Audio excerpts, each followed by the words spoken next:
to be able to read the laptop. You're listening to the Beans and Dice podcast, a podcast about how we game. Yes, that's right. How we game Thursday night live call-in show. Wah, wah, wah. I hope this is all working. I hope so. Hopefully somebody's hearing us. Somebody's got us. Let's see. It looks like the audio seems to be working on my end. We got a whole new layout here, so we're in uncharted space here, folks. So we're gonna test. We didn't do any testing really before the show, so Yeah, actually, my camera's a little crooked. I got to fix that later. Later. Very different. Okay. Ben says he can hear us. Thank you, Ben. thanks. Appreciate you. Appreciate it. There we go. Hey, Kyle's in the chat for just a few minutes. I know Okay. he's got a photo up on the BGG Board Game Geek. Board Game Geek photo for Kyle. The hot photos. He made it. He's like the first picture. Yeah, got voted up to is it number one spot? Is it a ranking or yeah? Maybe Kyle can tell us, but yeah, he's up there in the number one spot. So sweet. Phone line is open. 813-618-7099 is the number. Coming to you from the couch tonight. Look at this. Every time I come over here, Carlos has done something different. He can't leave well enough alone. I thought the table was okay, but now we're on the couch. So Listen, I'm all about like different. Like I can't. You're different. You're different, all right. You know, because I took it all down during the camp. We went to camp, right? We had camp. Camp at Daytona. Camp Yeah. in Daytona. Yeah. So we took it all down for camp, and I have to put it all back together when I get here. Yeah. And at that point, I'm like, I might as well just do something different, right? Okay. Might as well. Yeah. I recall last week, Rob, you and I, or week before last, when you were here, last time you were here at the studio. Yeah. You were here with me, and we sat in those stools. We could go tonight. Yeah. And boy, my butt was numb. My butt was hurting a little bit. Yeah. Yeah. That's a rough stool. We need to invest in some stool pads. Yes. Isn't that like a undergarment you can wear stool pads? I don't know. Something like that. Anyway, welcome to the Beans and Dice show. This is about board games and about geeky goodness and fun stuff and all that. We talk movies, we talk video games, we talk board games, we talk comic books, we talk Dungeons and Dragons has been the hot thing the last couple of weeks. But anything related to any of those topics, feel free to call in. This is our call-in show, which is our primary thing we're doing here every Thursday night. So feel free to call, join us, talk about whatever you want to talk about. If you don't, we'll just vamp. We'll talk about topics and stuff that's going on mostly in the board game hobby. But do we have a topic for tonight's show, Carlos? Things that I wanted to do. We got to rank our most recent played games. We got some plays That's the thing we got to do. I got to get my phone for some BGG on it. Yep. Go ahead. Yep. And then if we have time, we can also go through the BGG or Dice Tower is doing their top 100 games of all time. Yep. And I thought we could look at the people's choices. Okay. Kind of go through some of those and talk about the people's choices. I know you haven't watched as far as I've gotten. Yeah, I'm still like in the 70s or the 80s. I know you're almost caught up, right? Yeah, I think they're on like 20 to 20. They're doing 20. I got about 10 halfway tomorrow. through today's 20 video. Okay. Yeah. Look, we got Benny, as Kyle calls him in the chat, says, I like the couch, very chill. Okay, it's different. Diego says, I like the couch. I don't know if I like it yet, but I'm gonna base it a lot on y'all's feedback. So just let me know. We got Nick Oben in the chat saying loud and clear. Awesome. Thanks, Nick. Audio is good. I love it. I love it. Oh, Mike, send me a link. Suck. Yes, sir. Let's get you in. Mike, it's coming, Poppy. It's coming. Let me get you that now. Rob, you take over that. I'm going to get the link over here. You Okay. talk to the folks at home. Let them know what you've been up to. Well, not a whole lot. As I announced, was it 2 weeks ago? I finally got Frosthaven in. So one of the big things on my radar is this Wednesday night we are going to kick off our Frosthaven campaign. When I say we, it's me and Nick Oben and Joe Garcia. We played through Gloomhaven. Took us about 2 years to get through the whole Gloomhaven. I never sent Wayne a show link. No, that's sorry, why Wayne. Wayne's not here. I messed up. Hopefully Wayne will be here shortly. But anyway, so I'm kicking off that campaign. I read through the rules. I watched. I will have to say that we yeah. messed up a little bit. Rob came over and we got right into a game of Castles of Burgundy. Oh yeah, yeah. So it kind of disrupted my flow of the show setup and sending out links. And it ran Wayne about and Mike, I apologize. Yeah, we didn't finish that game until about 7 minutes before the show was supposed to start. So we were scrambling. We didn't do any testing over here. Like I say, we just kind of came over here and plopped on the couch. And here Mike comes says Wayne. you're killing me. Wayne and Mike both. Oh, Mike can read his own comment. Fault. It is his fault. Yeah. Go ahead, guys. Let's make sure we got you. Did I get cut from the show? Am I just out? I'm not hearing him. Oh, I'm not hearing him yet either. Oh, wait. Let me turn my volume up. There we go. Say hi, guys. Hello. Yeah, There we go. got you. There we go. And I thought maybe you just wanted the two of you guys on the couch, a little private time. No, between you as and we were Rob, doing the you know? countdown, the 2-minute countdown before the show kicked off, I told Carlos, I was like, no Wayne yet. That's really strange. And then 30 seconds, and I was like, well, I guess he's not going to join us tonight. So I'm glad you both made it. Yeah. I'm going to save that for the after dark. Just you got to bust out the ferns, you and Rob. Yeah, between two ferns. Yeah, this is completely different. Yeah, sorry, guys. That's No. No It worries, should happen. man. Can you guys hear me? I'm not too Yep, loud. we got you. Oh, we just got you. Yeah, it's the first I've heard of you, Mike. But yeah, I got you loud and clear. Hey, Nick Oben, I know you tried to call in, but I did not have the phone set up right. Please try again. Wow. Listen, Wow. I got in the last 24 hours, I've gotten 3 games of Castles of Yes, you have. Burgundy You were telling on me. the table. That's why you beat me. Or no, actually, I beat you. I was gonna say, I No. thought you just beat me, but I just beat you. do we- No, do we have- you do we beat have- me, but my wife beat both We of both us. us. Have you had a conversation about the fancy version yet? Yeah, Valentine's Day is coming up. Wifey's won 3 games in a row. So I thought, hey, wouldn't you love a copy of it? It's guess what, mommy? It's 30% bigger. Oh, Right? 30% bigger is always better. It is, right? Yeah. And if you And continue to acrylic. shake the box, it could be more than It's even 30%. 40% bigger.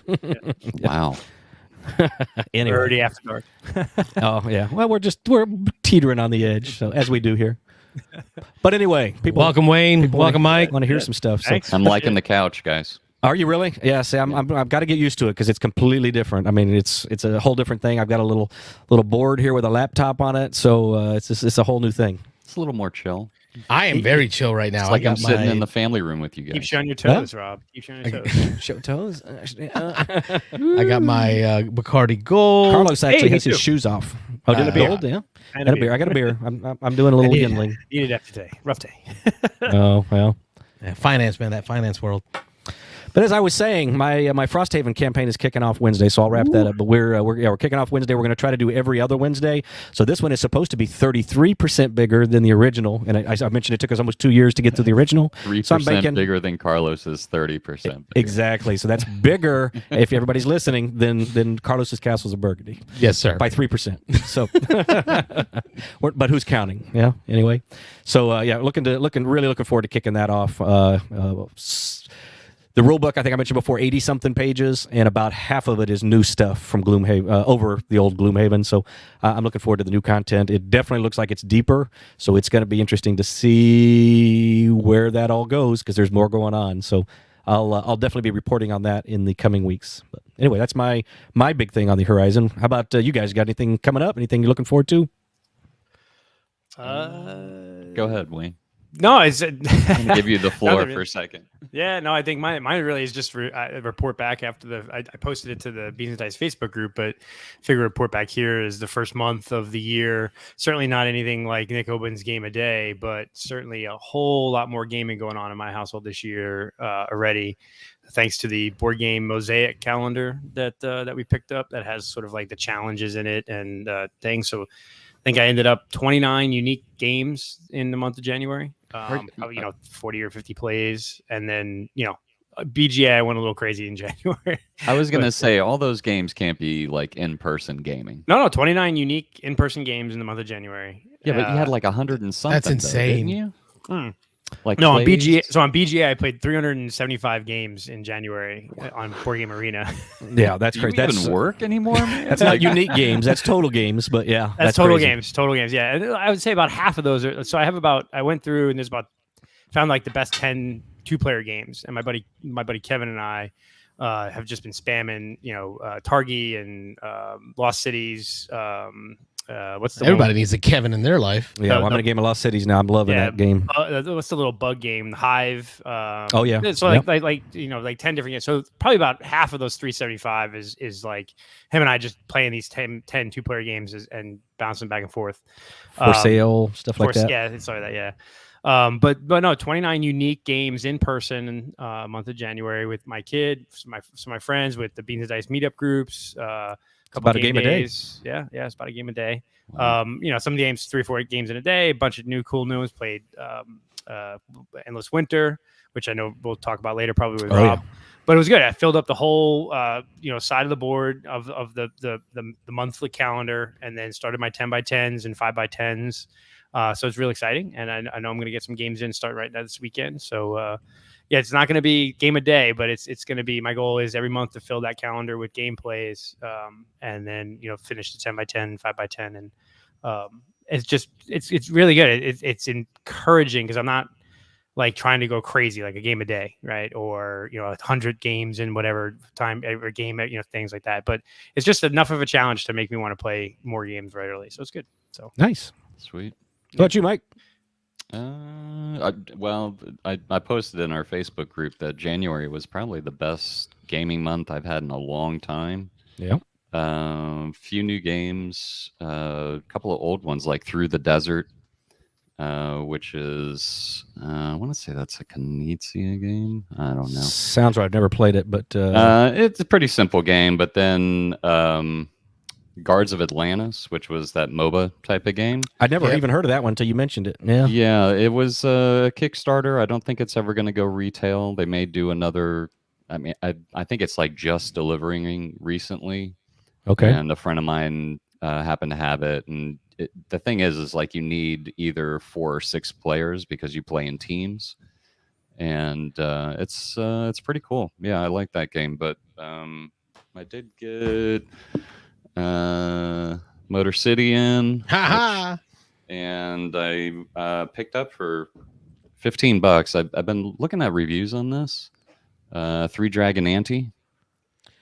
That's not a new title. It's an older one because I remember seeing it at like Walden Books. Yeah, think about how long that's been. I know. This one is the Legendary Edition, so they kind of like took the expansion, tossed the stuff that I guess didn't work, and then kept the stuff that did.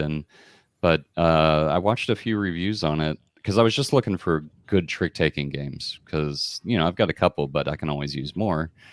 And this one kept popping up, and Z Garcia did a review on it, and his likes and my likes typically align. So trick taking, there's betting, press your luck, set collection. It's like a whole rigmarole. So it sounds pretty interesting and sounded but right it's up the my game alley. that's like played in D&D world. So if you're a D&D RPGer fan, it's almost like playing Sabacc.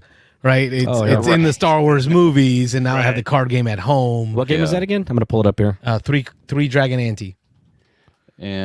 So it looked like a good game, and I picked it up. It was like normally it's like a $25-$30 game. Yeah, 2005 game. I know I've seen this like at Walden Books. Yeah, this one is the Legendary Edition, so it looks a little bit different. Mike's got to get the Legendary. Well, of course. Well, you can't it's just do the probably regular the only retail. one that you can get. That's really? true. Yeah, because this right here, you can see that's 3rd edition logo. Dungeon Dragons. D&D logo. Yeah. See how old that is. So How old that picture is.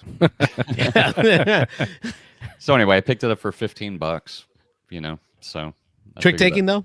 Trick taking game. Gotta love it. Okay. I love trick taking. Yeah. That's a good thing. Yeah, so that's really all that's been on my plate.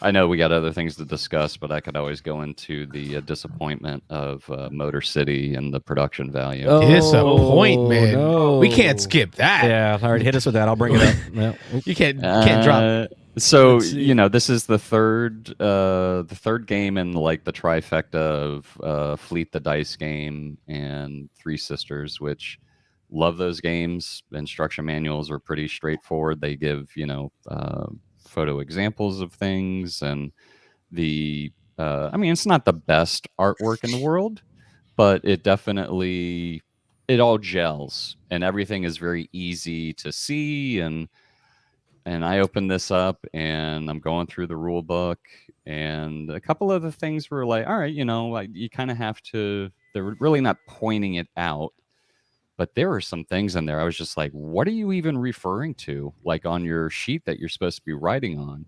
And then the sheets that they have, kind of like Three Sisters, there's like 4 different sections, and But in all those other games, it's like, if there's a title for a section, it's always in the same place. Like it's, top left corner or top right corner or whatever. This, it's like a header. One's in the top left corner, one's in the bottom right corner, and it like, all right, so just with this I see sheet it. that you have Testing. up, The logo for testing right, is in so the hold on top a right second. corner. So this is while you have that up. So this is for this was like the pre-production way. So this might be a little bit outdated, but so see the test tracks. This is just going to be one for instance I'm going to give you guys, and then we can move on to other things. But anyway, so the for instance here. So see the test tracks, how the arrows are going up. You're supposed to be going clockwise around the test track, right? I'm sorry, you're supposed to go clockwise? You're supposed to go clock. See how the arrows That arrow are doesn't pointing feel up? that way. Oh, yeah. It's coming from the left, but then it kind of points up and back Right. around. Well, hold Okay. on a second. Yeah. This is what they look like now. What? What is And what is that? You're supposed to go clockwise. Like, to Make me, Mike big. it would make more sense if you had the Hang car on, hold on. below. Hold that, Yeah, hold that. for a second. We're going to make you Hold big that. on the screen. I'm gonna shake you and make you bigger. Oh, you got to Hey, get rid of now. this. Stop sharing. Oh yeah, let me do the stop share Shake and bake. and then make him the main focus. Oh, Michael, the show is yours. getting Welcome there, to you're One getting Mic, There we One go. Game Gotcha. Call-in All right, show. So this is the actual test track, right? So you're supposed to go clockwise. He's got the components. He can show us what he's Yeah. talking about from there. And look at the arrows. That don't make no sense. Well, the one on the 8 kind of comes up and goes around, but the zeros or Right. whatever Yeah, completely the So wrong way. there's no consistency. So wouldn't it make more sense to put the cars below the track? Yeah, With pointing the up. arrows pointing up. Yep. That's some poor graphic design. It's not like there wasn't. It's not like there was an issue with room. There's plenty of room to put that Exactly. icon Yeah. Right. lower and point up. The other thing is like I'm trying to. This is where's my finger? There. See where it says this is the testing area? Yep, top right, And then look over here. This is the sales area. Like left side. uh, Around and the outside. everything just kind of blends in with the background. It's like done really poorly. And then like here's engineering. Like why is it over there? And then you have production down here. Like, come on, guys. This isn't rocket science. All right. Who cares how it looks? How does it play? No, we care about Give me Edmund. mechanics. Give Edmund me, England yeah. from Sweden. Yeah, Sweden. You got Also cares. All right. Okay, Right. he also cares. I want to know about the game mechanics. How does it play? Have you played it yet? All right, so here's the thing. I broke it out last night after dinner, couldn't and figure it out. I'm going through the rule book, and I'm like, I don't even know what the hell they're referring to in some of these Oh, rules. So bad rules. So immediately I go to YouTube. All right, let's find some how-to videos. I could not find too a new. current how-to video. They were all from while the Kickstarter was going on. So nothing was final, which it all played pretty much the same, but there was one channel where these two guys actually explained the game, did a playthrough, but as soon as they started doing it, I was like, okay, this all makes perfect sense. Like, it couldn't have been that hard to get these rules correct in the manual, and all they needed was like a few visual aids, because they're referring to, okay, and then collect your $2, but they're not pointing to where you collect your $2, or it just... That'll kill a game if you don't have good rules, man. You gotta be able, you gotta exactly. Yeah. And up until I found that video, I was very discouraged. I was kind of like, this is going to be a bomb for me. But as soon as I watched that video, I was like, okay, now I know how to play.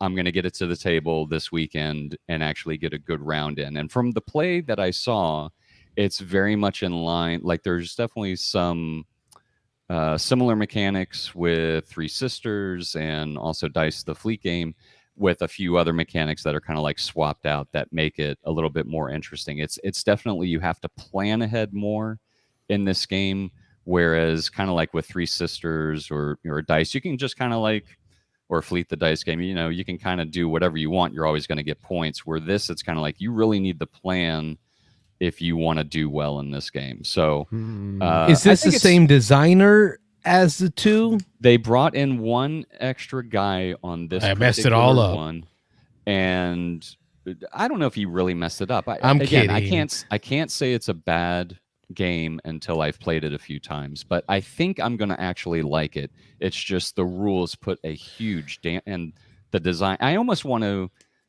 take the score sheets and throw them in Photoshop and do them my own way and post them and say, this is how you should be like this. Let me show you designers how it should be done. Right. I'm not even a graphic designer, but I'm looking at this. That's not even the game designer. That's the that's the production team. Yeah. Right. The team that produces the product. Whatever it is. But here's the thing. Bottom line is, I think I'm still going to like it.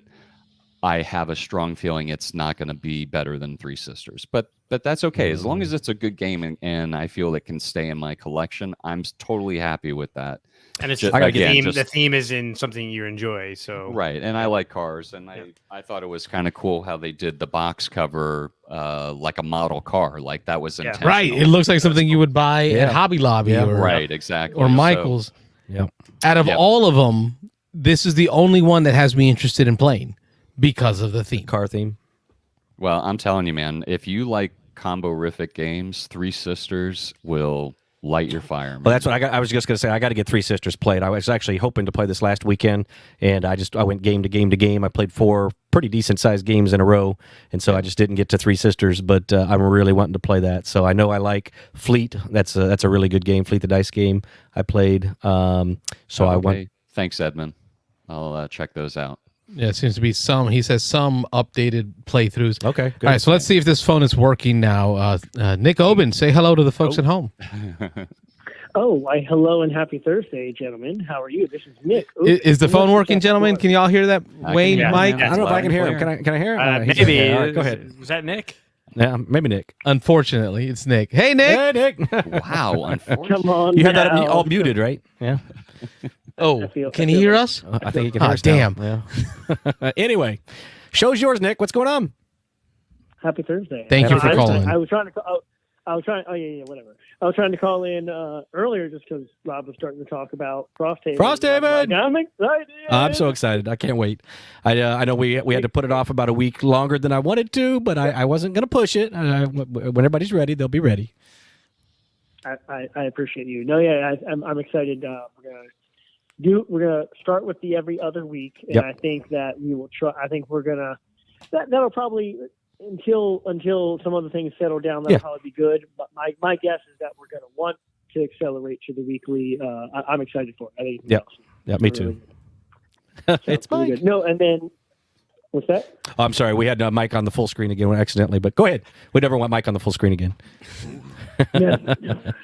Well, it sounds like for that last game, the engine builder, Motor City. Motor right? The City. engine builder. Meow, meow. It sounds like what we need is a one mic, one game video. Oh, I was how to play. before you guys were going to pick up on Nick's call. I was going to say this could be Third game? the third game on my channel. There you go.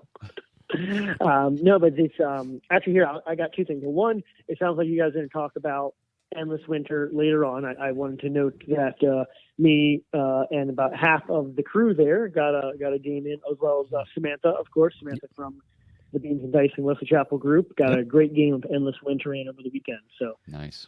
We did. it was my third play.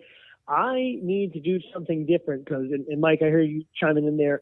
It went for me the same as it had before, which is like, I don't see how I'm going to break 80, maybe 85, maybe 90 points.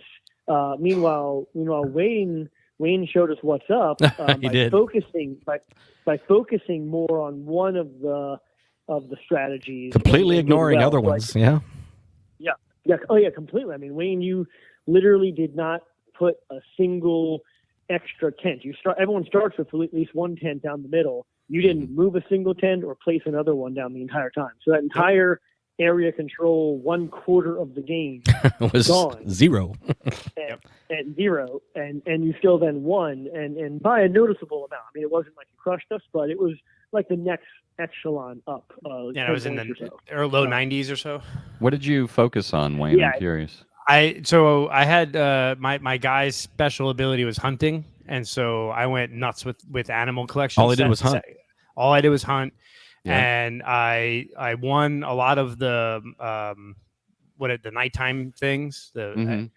I forget what they call it. The eclipse phase. The Eclipse. Yeah. I made sure I Yeah. was the first player in the eclipse, like multiple rounds in a row, and I would immediately go to the hunting ground and wipe it out. I would take every animal there, and just wipe. And so I had every animal set full, 4 of every animal. And then if we wanted to hunt, we'd have to come in and spend actions. Fill it back up for me. Yeah, you have to spend action points to fill it back up. So we would waste he would go in and clean it all out. We'd have to spend action points to go and then put animals back out there. But then he would just go out there and pew them again? No, he wasted most of his on the initial, but by clearing it out again, he forced us to waste actions going to fill it back up while that he went and did some other things. And or there were times where they would refill it and leave one that I needed. So and then he'd go grab it. Yeah. And then that disincentivized me. I didn't feel. I think the whole game, it was like kind of the opposite. The whole game, I might have had 2 or 3 animals, period, total. Yeah. Because of that, it was like, well, Wayne's doing it. I have to work harder just to do a little bit of it, so I just won't do it. Yep. Which then ended up. What happened was me, Rob, and Samantha fought over the area control part of the board. We did a lot of area control stuff and pushed each other out and things. And Wayne just got to run rampant with his slaughter. And I'm pretty sure Samantha ended with just 2 animals, and then I ended, I think, with 5. And I was Wayne probably had around 20, 25 easily. 20, and then I also went yeah. up. I went up pretty high. I went up pretty far on the other track. The when you bury people on or whatever. Yeah. The honor track. The honor track. Okay. Yes. I mean, there was I quickly looked at the game, and when I said, all right, there's like 4 areas of the game.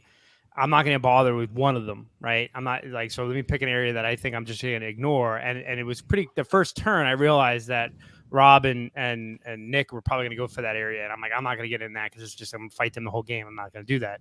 And so then my guy's special power, and I just lasered on that. And I said, if I did math, and I'm like, all right, well, every set of 4 animals that are the same is like 10 points. And I had what's a good score? Right. 80 or 90. All right, well, if I get 4 or 5 sets, that's 50 points. So let's just do that. So the funny thing is my friend that we played with the first time, he did the exact same thing. He was going for the set collection with the animals. He was even killing a lot of them off to get the resources, and he ended up walking away with the game as well. So, I think Wayne only killed a couple the whole game, didn't you? Killed 2 or 3. 2, yeah. Oh man, he had set collection of dead animals. Well, those don't count though, right? No, they don't. Oh, yeah. Actually, Wayne, you did. No, you killed animals. If you kill them, they don't count towards the set collection. No, if you have, there's a special tile that you can collect where you actually score points for dead animals. Yeah. I had one of those. Okay. And those are the only ones I killed were those. Do that, yeah. Go ahead. Nick, you killed the saber tooth. No, you're good. I should have been quiet because you got there. You killed saber-tooth, which are my favorite animal to kill because you get 2 meat and 2 tools. It's like a nice balance. And then you got the Eclipse tablet thing that gave you points for dead saber-tooth. So yeah, you were making points even off of your dead animals. Okay. Good. Yeah. So I'm seeing this game for like $60 some odd on Amazon, and I'm, I just haven't pulled the trigger. 60 isn't terrible for a good board game. That's what I would expect to pay. I don't think it's with all the stuff that you got with the. Oh God, I don't need all the stuff. All the crazy Kickstarters. I don't play with any of that. I don't ever do expansions. It is nice, except for You're Champions of Midgard. Got to have all the expansions in for Champions of Midgard. Outside of that, I don't. But is it worth it at 60 some odd bucks on Amazon for Endless Winter base game? I'll go last on that, but go ahead, guys. Talk to the folks at home. Let them know how to spend their money. Nick, give us your thoughts. Yeah, Nick, you go. You got the most plays. Well, so this is my 3rd play. It's interesting because I'll have a different perspective maybe than Wayne and Rob. 1, I've played more times, but 2, I have the other stuff. So I already done spent it, right? I did the all-in Kickstarter.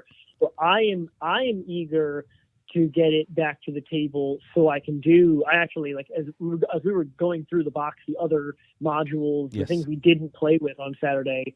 I'm actually really kind of eager to play with that. There's like a dry erase board drawing the cave drawings or whatever. The cave paint things.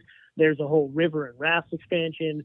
So I am eager to get it back to the table because I have more content to get to that looks compelling. It looks neat.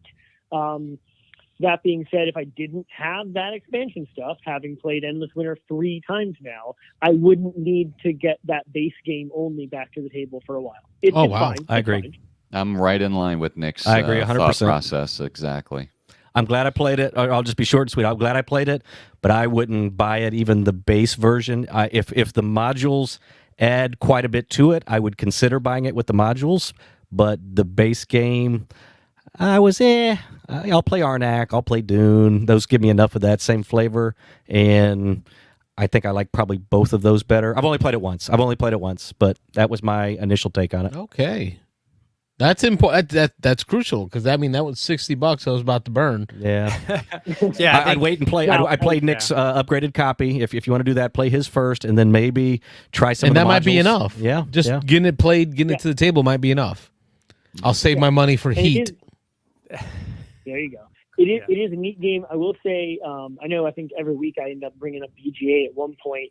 I would say that I would be very eager to get in another 10 plays of Endless Winter so I could figure it out. Sure. If it was on BGA and we could do asynchronous plays and it wasn't like a whole rigmarole to get it to the table. But as it is, it's a 2-hour game, an hour and a half, 2 hours if everyone knows how to play it, and it's a big box to unpack. So that's one of the reasons it wouldn't get back to my table in right away is that it is just it's a medium heavy game that takes some time and effort. But actually, as I say, it's right up there with there's a couple of games that I play regularly on BGA that probably would fall into that same category. Like I don't need to go spend $60 on them, and if I did have them on the shelf, I probably wouldn't play them that often. But I'm really happy to play them on async on BGA, right? And I think Endless Winter would fall into that category for me. Yeah, I think this game it suffers from the Kickstarter bloat in that, because there's all these other modules that look cool and it costs $200 for the whole thing. Like, is it worth that? Probably not. The base game at $60 is probably worth it for someone who doesn't have a good big board game collection, right? Like, Sure. We all have Arnak and Dune. We've already got our worker placement / Lords deck of builder. Waterdeep and Yep. Raiders, Raiders of the North Sea, and whatever. So this game is good. It's a fun game, but it doesn't really innovate tremendously on a lot of the mechanics that we have in a ton of other games. Yeah, I was going to say there really isn't anything like, oh, well, that's interesting. I've never seen that before. Now, the There's campaign none of thing that could be. really. Right, some of those modules could be. Like some of the Illustrations. modules could be. And- Yeah. Well, Go and ahead, I think Wayne. And I think BJ from Board Game Gumbo has played a bunch of the modules on his show, and that I've heard him say something that adds a lot of spice to the game, right? But do I need to spend $200? That's Dune. Sorry, spice in your game is Dune. Go ahead. I know. That's what I'm saying. I think the problem is that the base game should be good enough on its own, and I don't know if it is. It was a fun game. I'll gladly play it again. but Sure, I'm not I would gonna go- too. I'm not going to go buy it. I didn't dislike it, but I agree. I was Go going ahead. to say, Carlos, I think the determining factor for you maybe is play it with one of the modules. Like I heard the river module is actually really good and it adds a lot to the game. That could be, because to me, Waterdeep, it's a good game. When you put Skullport in it, I'll never play it without Skullport ever again. Yeah. That's how I feel about it, where it opens up things a little bit more. And again, I've only played this once, so I really do want to get at least 2 or 3 more games in with some of the other modules mixed in and see how I like it then, because it may be one of those games where it's like, it's a good game, but you really need to play it with X, to make it shine. So, Mr. Oben, you posted up some photos for me on the Discord, in our Discord call-in show chat. I'm pulling them up on the screen for the folks at home. What am I looking at? So this is the antithesis of Mike talking about poor production value of Motor City. I just unboxed this cute little medium weight village building game, Hamlet. People have been talking about it. My latest Kickstarter, Rob. Yeah, and man, I opened this thing up and was like, every game needs to do this. So with this Kickstarter copy, they effectively give you a Broken Token-like experience. Wow. But it's just cardboard. It's heavy-duty cardboard. And all it takes, this is what I want to point out, the picture there where you see the punch boards, like the punch boards that are already punched, that's all it took. It's 2 extra regular cardboard punch boards that they included. Oh my God! Why haven't we seen something like that's a great this? idea. Great idea. And then there's instructions on how to put them together. And then that one picture there, you see them constructed, and you got this great organization system made out of cheap cardboard. It was easy for them to do. They didn't have to do the whole game trade. Completely recyclable, decomposable. It gives me the OCD feels, man. I love that. Who published this game? We can look it up here if we need to. Mighty Boards. Mighty Boards. I don't actually know. Yeah, Mighty Boards is the. Give me the name of the game again. Hamlet. Hamlet. I got it. Hamlet, like the Shakespearean play, or actually like the Small Village. Which is probably what they were trying to imbibe. Yes. But no, it's That's so great. it. And I mean, you can Wrong Hamlet. Oh, that's a 2022 release, or 2002. Sorry, That's to be or not to be. Close enough. Sorry, wrong Hamlet. Where is Hamlet. this? Fourth one down. Village built There it is. Sorry, got it. Found it. by David Cherkup. I don't know the designer or the publisher. I don't know Mighty Boards either. I think Mighty Boards on what they're putting in the box. That's what we got Mighty Boards on. There you go. That is There you go. awesome. Oh, And then Pursuit of Happiness guy, Petrichor. Okay, as I say, I recognize his name. Pursuit of Happiness, Petrichor. Okay, go ahead. No, I was just saying the rest of the production is awesome as well. They got standard. I didn't post any more pictures, but you probably bring it up there.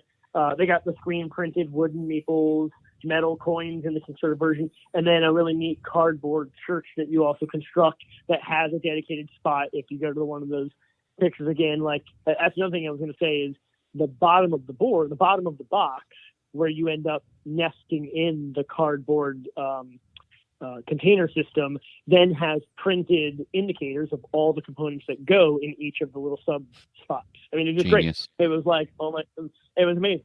I loved putting these things together and then boxing it up. And I'm like, this is great. I think I would get my money's worth in just that experience. Would buy the game just for unpunching, building the insert, Forget putting the it all game, back man. together. Yeah. That to me is like the cathartic feeling. Give you at least half a point on your game rating. Yeah. Yeah. That looks cool. Well, It looks really cool. Yeah. if you think about it What- logically, if you can design a way to get the game out on the table faster and easier, you're going to get people that are more inclined to play it. Like, it just makes sense. Yeah. Yeah, I totally regretted throwing all my castles of Burgundy into the box with no Whatever. care. Now he's got it all in nice, neat little bins tonight. When I came over, Ask it was Rob. all Like it separated. is all organized now. Like I said, 3 games in the last 24 hours of the tabletop version. Yep. Once it's organized, you can replay it. So there is a thing. Some games do need a good organization system. Agreed.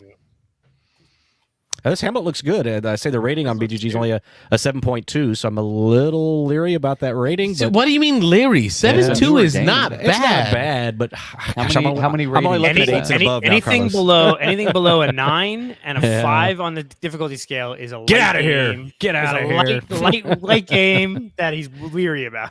Yep. Yeah, well, it's also it is new. I mean, I think Kickstarter backers just got it in the last 2 months, maybe. So it also could just be I don't know how many reviews are out there. It also right on the box bills itself as like a medium weight game, which if a game is telling you medium weight, that normally means it's light. It's lighter than maybe you expect looking at all the components and stuff. And I know some gamers aren't really into that. So I don't know. We'll see. I have not played it yet, but I unboxed it and made that. And when Mike was talking earlier about the production quality and like, come on, man, it's not that hard. I'm sitting here thinking about this, and I'm Right. like, wow, this isn't that hard. It's 2 extra punch boards of cardboard, and then That's what and then blows my the- mind is that it only took 2 extra punch boards. It's great. I mean, stuff. you think about it. Your broken tokens, if you buy them in a stack, your folded spaces, they really are only like 3-4 sheets of Right. foam. Yeah. That's 3-4 sheets of cardboard that they can throw in, and boom, they have no need for insert. Companies, watch this. And by giving us the cardboard in the sheet, it makes us put it together instead of paying some Right. kid in China to do it. Yeah. I thought about that originally. I was like, why don't they just go ahead and assemble it for you? But I was like, well, that's a whole lot more labor. money. So just do a couple punch boards, and that's a smart idea. Well, Nick Oben, thank me for your call. I What? thank you so much for answering my call. And Nick, thank you for the games on Saturday, man. There was some good games. Absolutely. No, I'm glad we got it in. That was a lot of fun. Shout out to Samantha for playing as well. And then her and I ended up playing Marvel United. I taught and played that real quick with her. Y'all were done with that game in like 30 seconds. That was good. It was. I mean, so actually real quick. I know we're wrapping up my call, but I never played a 2-player. I've got probably 20 plays of that in easy. Never played a 2-player. So at 2-player, it is just like, okay, you do this, I do this, you do this, okay, we win. It was crazy.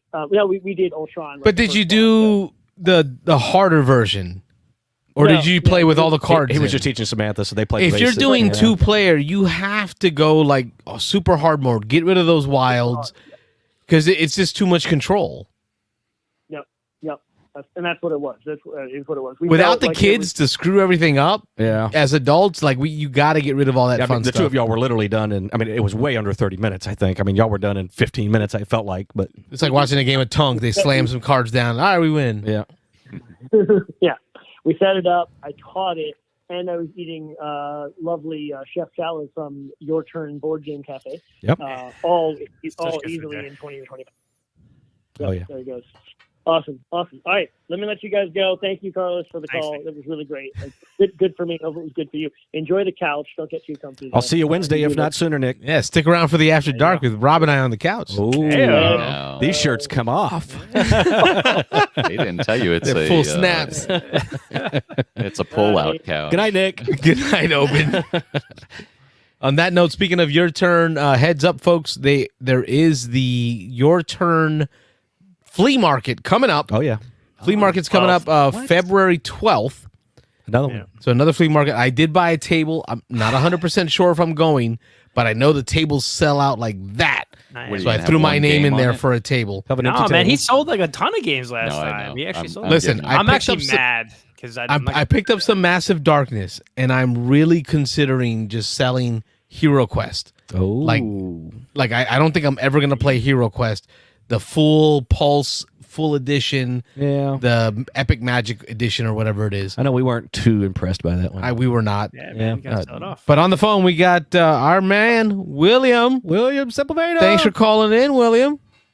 What's up? What's going on? I figured I don't want to put my guns on the show, so I don't want to make you guys. No video of Will tonight. Besides, you two are on the couch. I don't need to be responsible for what happens afterwards. He shows up with a cutoff shirt. You guys are gonna go nuts. He can't get our 2 female viewers all hot and sweaty. Yeah. I doubt that. Your wife and my wife, the only Pretty two much, watching. yeah, maybe. My wife doesn't watch. My wife's probably watching. Oh, nice. Speaking of your wife, her Panda Opinions, bro. I was watching her run through some of that the other day. Yeah. She's really blowing. Sorry, William's on the phone waiting for us. Yeah, sorry. But she's really. We got to bring this up after William's call. Yeah, Talk yeah, about your wife's Twitch because it's really blowing Let's up. talk about his wife. No, go ahead. No. Jesus. Okay. Sidetrack. It's getting late. It's getting late. Talk about someone else's wife. That sounds really inappropriate, but whatever. What's going on with you, William? Not much. I was gonna jump on the show, but I was like, I was already late, and I'm just finishing up on a couple models, and then I'm gonna call it a night. Well, Wayne and Mike were late too, so that's all right. It was my fault. Rob and I were playing board games. I forgot to send the links out. I'm like, where's Wayne? Where are they at? Are they even coming? That's typical Carlos. Typical Carlos. That's all right.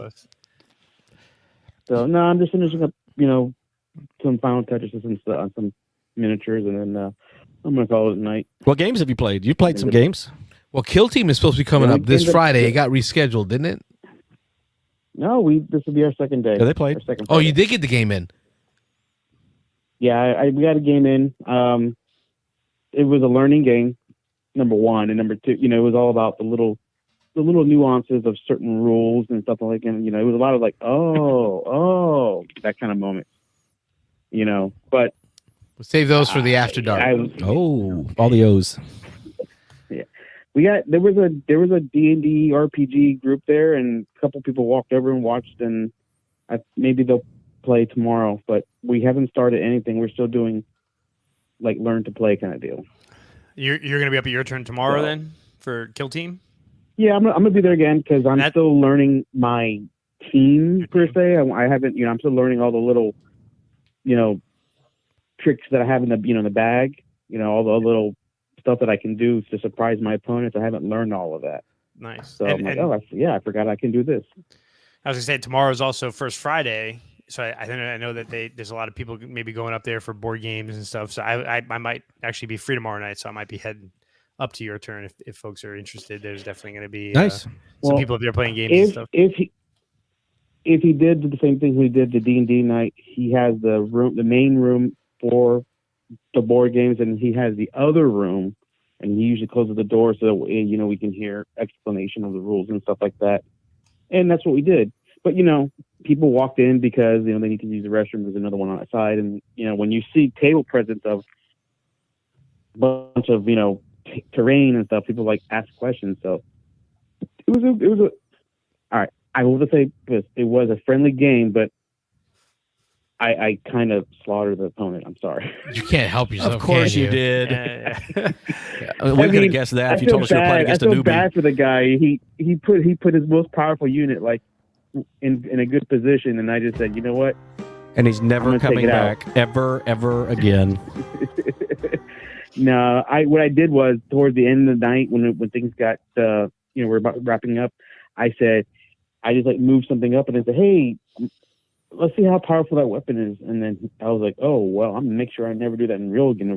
But it made him feel good, Hey, no, That's stand good. still. I'm just gonna shoot this at you. We shoot around you. Oh no, did I hit you 15 times? Oh, sorry. But that's exactly what I did. I moved a guy out right in the middle of nowhere, and he just it was like sharks in blood in the water. He just pounced on it, and that made him feel good at the very end because that guy just got beat the crap beat out of him, and I was like, oh, okay. Made you feel good. That's good in a game. Like if you're inexperienced player or you just had a lucky rolls and you're running away with it, sometimes it's good to give the opponent or your other player a little gimme at the end, just to story moment yeah to remember. Yeah. I lost that game. Well, Remember when my I opponent blew the wasn't- crap out of that dude? yeah.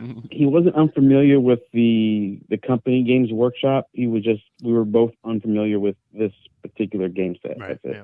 But he knew about certain things. So, and Dan's really, really, really wants to get this off the board. He wants to, and I'm trying my best to see what I can do to. Off the ground there, yeah. I'm glad to hear that. Well, yeah. Because you and I had a good time playing a lot of Killteam when a first edition came out. I know second edition came out this past year and really changed a lot of the rules. So trying to rebuild the I community think is going to be rough. Having you there to help is going to be good. No, it's really easy. So It's an wow, improvement. this Second edition is an improvement. I would say by 100% improvement. Yeah, There you Oh, go, nice. folks. There you go. 100% guaranteed. I would say it's guaranteed. Put it this way: it's one of the few miniature games where if you play and your opponent kills all of your models on the board, you can potentially still win if you have set yourself up well enough the round previously. So by controlling objectives and whatnot, you may If lose. you control objectives and he kills all your dudes, but you still control it and he can't cross the map in time to take control from you, you still score points.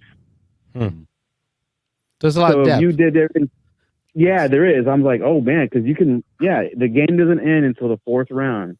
Even if you lose everything and your opponent still has to play as though you are not there, and that opponent can't. Are you still using Yeah, well, rulers you know. and laser pointers and no No, laser you don't pointers use anything. anymore. okay, no that laser went pointers. away. Okay, good. Right, so you'd be happy about There's that. no laser pointers, but there's the no- rulers- just literally. Are measurement tools now. Okay, that's So better. it's gotten away from like the what you're used to, like a 4-inch ruler. It's gone away from Well, that. at least a 6-inch ruler. Oh, okay. And so you don't need the measuring Please. tapes. Now you're on like measuring tools. Okay. This couch, man. Jesus. Changes everything. Crazy. No wonder nobody They made calls it. Yeah, in the measuring anymore. stuff made it. I think the measuring stuff made it simple. You know, it's just there's no measurement for distance to see how far your gun can shoot. It's basically, can you see the guy? Yeah, then you can shoot. Okay. All right, You well, that's know, better. oh, is the guy behind a wall? Yes. Well, then he has a little bit better defense this time because he's behind a wall. Okay. Sounds like Simple the as new that. mech, You know, mech warrior rules that like simplify things and just Yes. just make it easy. How you got to bring that up, man? I- I'm trying not to buy it. I would say so, but I think because in this you for example, when you first start, we didn't do it this time because it was an addition to the rule set. You randomly get tactical operations that you pick. You pick 6 from your entire collection, and then you draw 2 and you keep 1, and you do that 3 times. You're allowed to reveal that at any time in the beginning of the round, and it's an additional way for you to score points. So your opponent may think, "Oh, I'm ahead," and all of a sudden you reveal something that's like, "Oh, he's going to be able to score 6 points this round if I don't stop that." So it's, things like that. Okay. Nice. So, Well, I'm willing to give it another adds a try. flavor technical. Carlos tried to get me into this years ago. Well, I will say this, Carlos. If you want to borrow it, I bought the companion book, and all your Death Watch are in there, so you can play them. Yeah. I got my full Death Watch team set up with the 2008 Tampa Bay Rays lineup as the teams. Okay. So like BJ Upton and each team player is numbered. It's pretty cool. And baseball has been very, very good to me. So, but no, and then we played. What was it? We played Foundations of Rome. Yes. Yes, we did. Saturday? Yeah. Yes, we did. So what'd Thank guys you for think bringing about that. That was cool, man. It was Wayne's first play. So yeah, we'll give us a quick flavor, Wayne. What did you think? Well, I tell you what, like, Will, thank you for bringing it. Thank you for setting it up. It was a really cool game. God, that production value is really cool. Like that is Off the really chart. fun game. Yeah, off the chart. I really liked it. I tell you what, because that game really is in a wheelhouse of games that I kind of really dig, and it's great. But it is like the comparisons that you give is New York 1901, right? Like, I've said that a lot. You said a lot, and it is really similar. There's a lot of the same mechanics there. So I really and New York 1901 is like, it's like one of those games that I love that hasn't gotten a lot of play, right? Like it came out and a couple of people, "Oh, this is amazing. It's going to be this great entry level game," and it never kind of like hit the zeitgeist of gaming. And this is like the crazy that it hit it's hit. Everyone loves it. Everyone's playing it, and it is. The mechanics are very similar to New York 1901, and so it was great. I really enjoyed the play of it. I tell you what, I would love to play with like some of the like the Monuments expansion. Yeah. And some other expansions. Try to So get it- more of the gamer, A little more ness depth to it. Yeah. a little more to it, but it was really fun. We Like, played with the asymmetrical rolls, Yeah. and we played nice. with the rolls, and what was the other one? We played one mother module. It was like the roles and agendas. in-game- Oh, objectives. Objectives, in-game objectives, Yeah, yep. and those were great. And really, what I was like, so Rob won the game by a point. Was it a point? I can't remember. Yeah, he won by a point over me. And it was, it was, We tied. But go ahead. No, Rob won by a point. Rob won by a point because I don't remember whether I took that bonus at the end. Doesn't matter.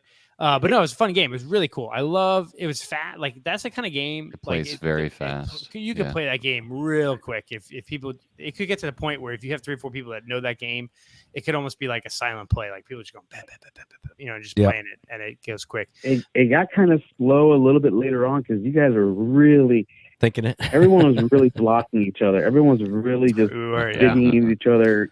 It's starting to get real Well, I would player say interaction. those in-game objectives definitely make it a little thinkier because you're at the end of the game, you're kind of trying to figure out, am I going to be able to make this or not? If not, how am I going to maximize my points otherwise? But if I can make a couple plays here at the end and meet my in-game objective, then I'm going to do that. So, Yeah, it Who was. got it? Because I was able to do mine. I know a lot of people couldn't do I did. theirs. yeah. I think I me and you missed. the only ones were able to accomplish them. Yeah, and that's how Rob won. Is he did his end game objective, and I didn't. I missed it by like one thing. I needed like one more, and then I would have gotten it, which was great. Which I love. That to me is great though, because if it's that tight, I kind of like it. I tell you what though. So this game though, I will be honest.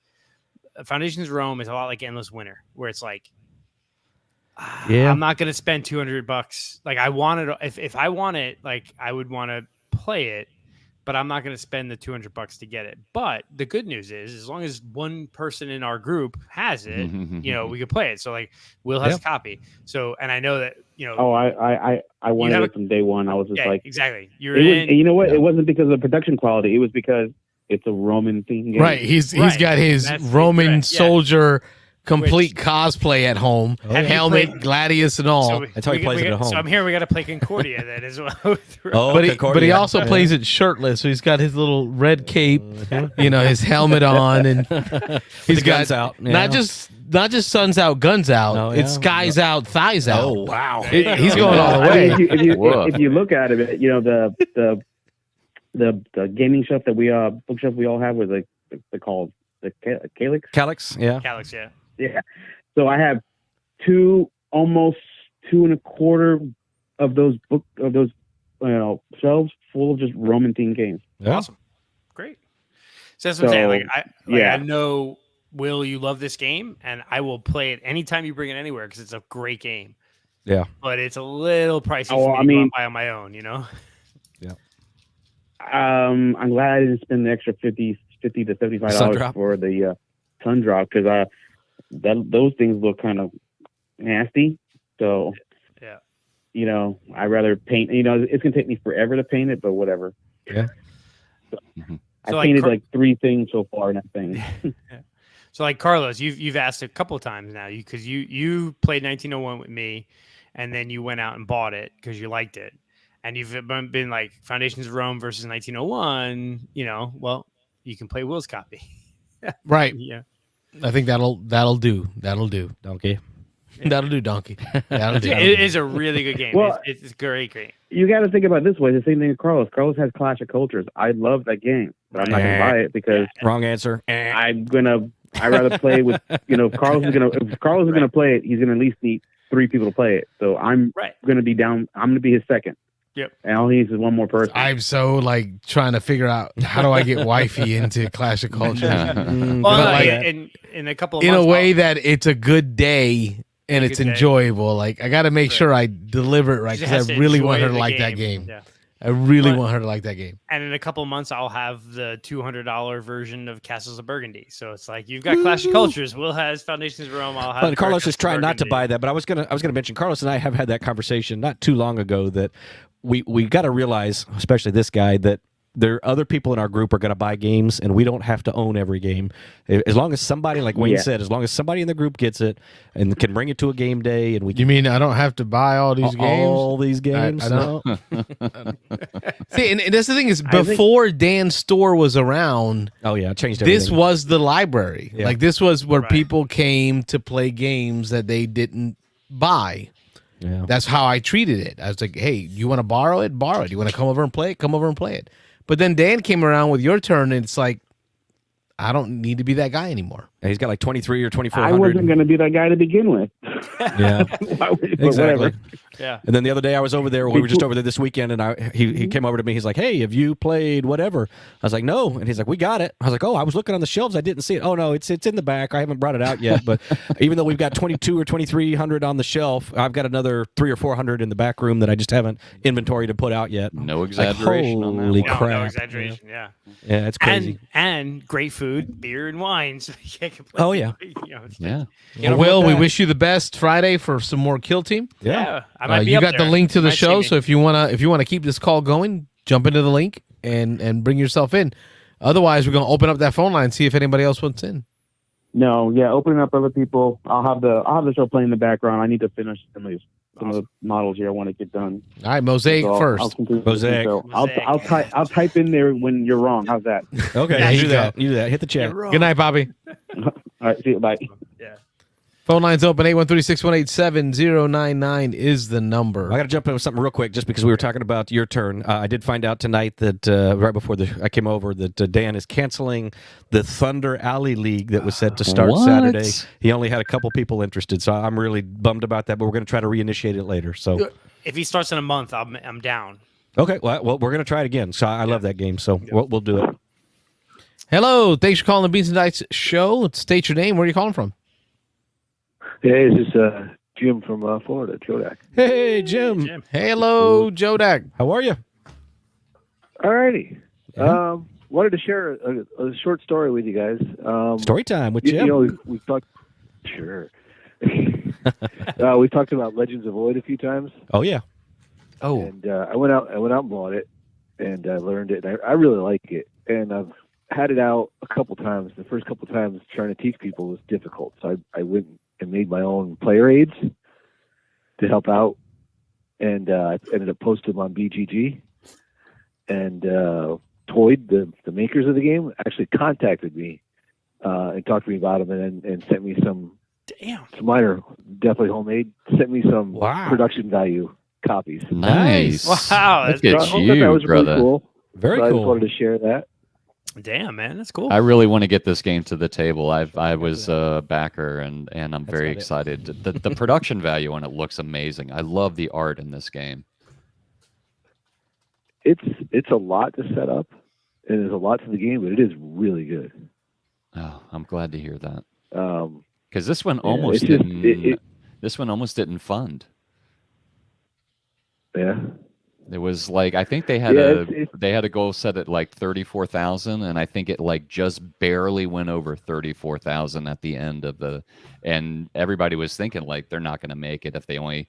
And the guy actually went through and actually made the game based on that $34,000 goal that they actually set. So So you mean he Kudos to them set to actually a live number up to what they did. that He was the real number needed to make the game? yep.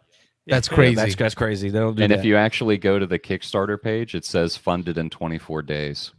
I Like, you know love how it. they 24 hours. say, oh, Wow, it's that's funded great. in 24 hours. That's great. I love the anti-Kickstarter vibe coming from this dude. That's awesome. That's respect right there. Yeah. Go ahead with your story. I'm sorry to cut you off. I think that's awesome that they contacted you though about the player aids. Yeah, that they also sent me the STL 3D file for. I was missing the little circle that ties all those pieces in the middle. It was on the screen there a couple ago. I got it back on there. Okay. They sent me that too. But it's a great game, but yeah, it's hard for people that have never played Terraforming Mars or a similar type game with tags. Oh, I love tags. It's like Terraforming Mars, but harder. You look at it for me before Look when at I said that. Rob is. I Love can my see him tags. getting giddy over there. Oh yeah, That's, I need that's to up my scoot alley. around Yeah. this way. No, you come over this way. It's 10 o'clock, right? After dark, baby. After dark. You got to pay extra for that show. Yeah. All right, Legends of What. I've heard of it. I haven't heard much about it, but I've definitely heard of it. So, all right, cool. We'll have to get this to a game day. Well, yeah. How long does it take? Do you know? I'm open Saturday. What's the advertised? It's got a set time limit. Like there's a set amount of rounds based on you flip over cards. Oh, hold on! Look, but cubes. Sorry, I just came up with a picture with little gold and silver cubes. Okay, go ahead. It's got the exact same cubes as Terraforming Mars. Oh, okay, that's what it looks like. Do they come in individual baggies, though? One per. Yeah. What's funny is I backed the Terraforming Mars in Terry's expansion. I'm not saying that right. And I accidentally bought cubes for Terraforming Mars with that. And I'm like, crap, what am I going to do with those? Well, now I got Legends of Void, and they're the exact same thing. I was like, good, I can use them and replace them here. Nice. Okay. Cool. So this one's really been eating up your brain space? It's Thinking a about deep this one a game. lot? I love it. Yeah, I wish I could get. I played it 4 times now.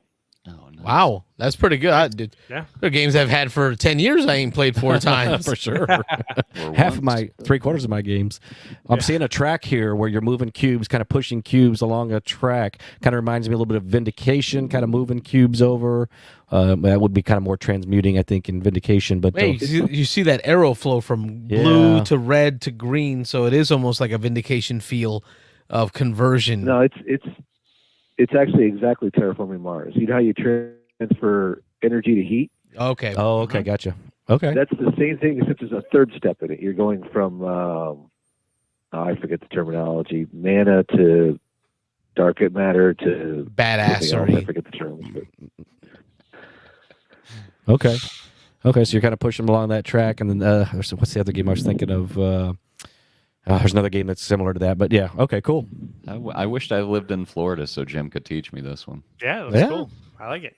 Next You game can always day, come man. back, Michael. Well, you know We'll welcome you back. You got a couch to sleep on, Bobby. air, Right here, couch to sleep on. I don't know if you need a black Yeah, light for first cheap on that these couch. days, before you sleep. Oh, yeah, I would not touch this couch after we've been on it. I'll have to put a black light over it to see what's going on over there. Exactly. This is why I have you guys on the show. Yeah. Y'all get That's me. why. Y'all get me. I've been asking you for a while. So that's I wanna, that's why. I'm going to put a plug in. So Jim, one, Plug in. well, played like Show's over, folks. Show's Have a good night, everyone. Hey, it's after 10 o'clock, so we're good. I'm here all week. Go ahead. Woo. All right, go ahead. Oh man, no, I was gonna say we got Jim. He was at the game day this past Saturday where we played a bunch of the of games together. We got Tzolken. I played my first game of Tzolken Mayan Calendar, Yep. which I'm loving that game. That's a great game. It's been years I haven't played that game. But then also the last 2 weeks, Jim has joined us. Me and Getty, Diego, Nick, a bunch of us have been playing BGA games live. And I want to thank you for teaching us last night. You taught us Blood Rage, and that's the first time I got to play Blood I'm Rage. sorry, what? That's your first time playing Blood Rage? Yeah, it was crazy. Yeah, it's like Yeah. never. Yeah, I'm like, we're moving Wayne from the show. Tzolken and Yeah. Blood Rage. Never. That's a played. requirement Yeah. on the application, Yeah. right? I haven't even Goodbye, played Wayne. yet. See you, Wayne. I haven't even played Thanks for the game coming. yet. Ain't played Blood Rage before? He can't be on the He's show gone. if you ain't He's played gone. Blood Yeah, Rage. he really. Yeah, he took him offline for a minute. Ah, he's back. He's Oh, back. he's back. I got him. All right. We'll keep him. But I would say, Jim, thank you very much because I said what I wanted to point out is his Jim Blood Rage was better than the tutorial from Steam because I own the game on Steam and I've tried to play it a couple times on Steam and done the tutorial and been like, what the hell's going on here? His teach was better than that, and Nice. it was good. So now I'm in. I like it. Ready to play it anytime people want. So yeah, thank you, Jim. Well, we got to do that one in person, man. Great. It's Well, been that's a what we while. talked about that after we played it, or they played it. I watched them play the second half of it. We talked about that afterwards that we need to break it out in person. Wayne, once your soccer season's over, man, Thursday nights we got to dedicate the first like absolutely. 3 hours to getting Yeah. some of these, to getting caught up on some of these games in person. Oh yeah. Yeah, absolutely. I'll order the pizza. We got 4 players: you, me, Rob, and wifey at minimum. I'll bring beers. Yep, we'll play. So Jim, back to you. Sorry, thank you. Oh, I'm sorry, Jim's still on the phone. He's Hey, still Jim. there? Hey Jim, how are you? Hey, buddy, I'm still here. That's one thing I've actually discovered in this past year is I actually really like teaching games. Mhm. You're good at it. Yeah. Thank you. One last thing, I'm going to be at the Monster Truck Jam this weekend on Sunday, and I will be wearing my newly acquired Beans and Dice shirt. So just Oh, in case I nice. get on TV. Yeah, I was only I about will 3 be months late representing getting that to you. you, so I apologize. But I finally got it to you this weekend. So yep. We got to do something crazy to get the cameras on you to then be able to don. Yeah, get on the Beans big and Dice screen with shirt. it. Get on the big screen and hold that shirt up. Yeah. I got a cute kid. I'm hoping that'll do it. Sweet. That always works. It is Monster Jam, though. I know you pay for the whole seat, but you're only going to need the edge. The front edge. Yeah. Nice. Nice. All right, so Jim, before I let you go, and have you thank me for your call, next year Rolex 24 hours. We've got to. I mean, you've been there. Rob's been there. We got to find a way to make that weekend of racing a board gamey type weekend. Got to have we got to find a way to come together. You're into this whole camping and board gaming thing. I think the two don't mix. I think it's like a bad combination, but we'll see. We can try it. Because there's nothing better to do than eat and play board games. Yeah, but when you're if, camping. if it rains or if it's Rob's windy always happy or to if play it's- Carlos's copy of any game while they're camping. Oh yeah, It just can't that's be right. his. That's right. We can play his outside. Rob's That's fine. made of sugar. That's fine with me. He's gonna melt in the rain. I got one question that'll tell me whether I want to do it or not, Carlos. Would you play Classic Cultures while camping? Dude, you know how much it took me to not bring bring? If Rob had come, Oh. I would have brought some heavy games. Oh well, we'd had to do that. Yeah, that was the only way I was. The only coming. reason I brought like lighter gameplay, lighter fare, was because Rob wasn't there. So it was just But if a real gamer comes with me to a game day, Yeah, I got no problems with that. to a camp out. Yeah. Man, but I would play pitch car all day. Oh, pitch car would have been fun. That would have been fun. Next year, I'm bringing the straights and everything. I'm going to bring all the straights because there are multiple tables in that you don't have the loop, do Daytona you? track. You don't have the loop. Do I don't you? have the loop. I heard the loop is actually kind of worthless. It's Yeah, it's kind of messed up. But because it doesn't really work. so good, we used to play that pitch car at Dragon Con every year. But the Dragon Con library had the old version of it, which was the German version called Kombucha, Karabunga, whatever. right? Karabuchi, So or we're all pretty much drunk late night at Kombucha? Dragon Con playing this game, and no one could remember or pronounce the name Karabunga. So we just called it Die Flicken. Okay, there you go. That's like- Die Flicken. Nice. All right, Mr. Odak, we thank you for your call. I'll ignore Rob. You and I will figure out this camping thing. Yeah, y'all do it. If you get it all set up and arranged, maybe I'll swing by. Something with the Boy Scouts. We'll figure it out. Yeah. Sounds good, man. Have a good night. Thanks for calling, Jim. Thanks. Opens up our phone lines. 813-618-7099 is the number. Were you guys gonna do your Putting the stuff up on the board? Yeah, I was wondering. We're after 10 o'clock. We go gotta to like do that. 11 o'clock now. It's a 2-hour show. Yeah, we 2-hour show. It's done. To 3 of the last 4 weeks, we've got an extra hour. Got another call. Beans and Ice Podcast. State your name. Where are you calling from? This is Ron from Atlanta. Hey, Rob Frazier. How are you, sir? Hello, Mr. Frazier. You know, this is my third time trying to get through. I know you're usually the first. We're not apologizing. Good conversations were had. Good conversations were had. Yeah, if I can't be the first, I have to be the last, right? There you go. We can do that.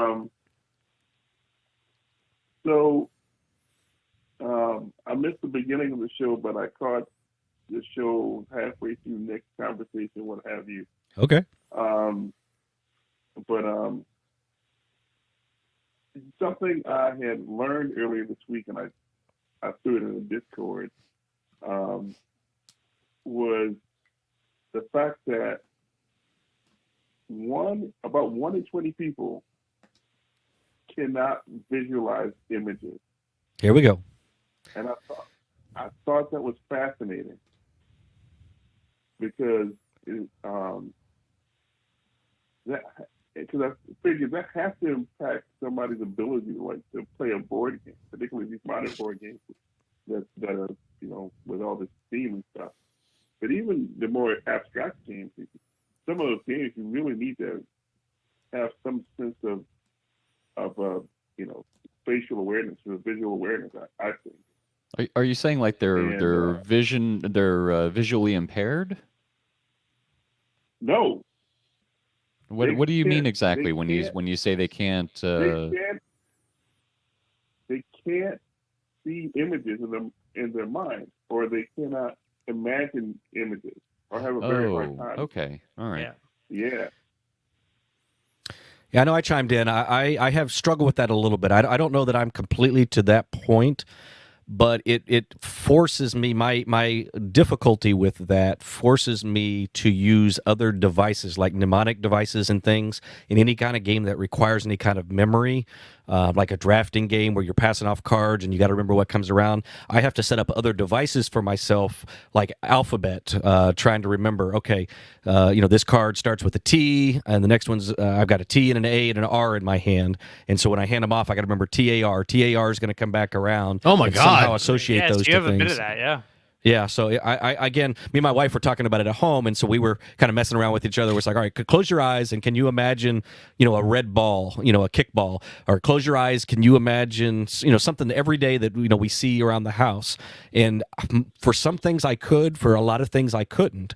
And so I somebody who I guess I've always been that way, I don't think about that as a hindrance. But after you mentioned that, it makes me think, wow, maybe I do lack a skill that most people have that is to my detriment when I play games. So it's not really a skill. It's really not just, a skill. It's Right. kind of like how your brain works. And so go back 30 years. My first bachelor's degree is in biology and chemistry.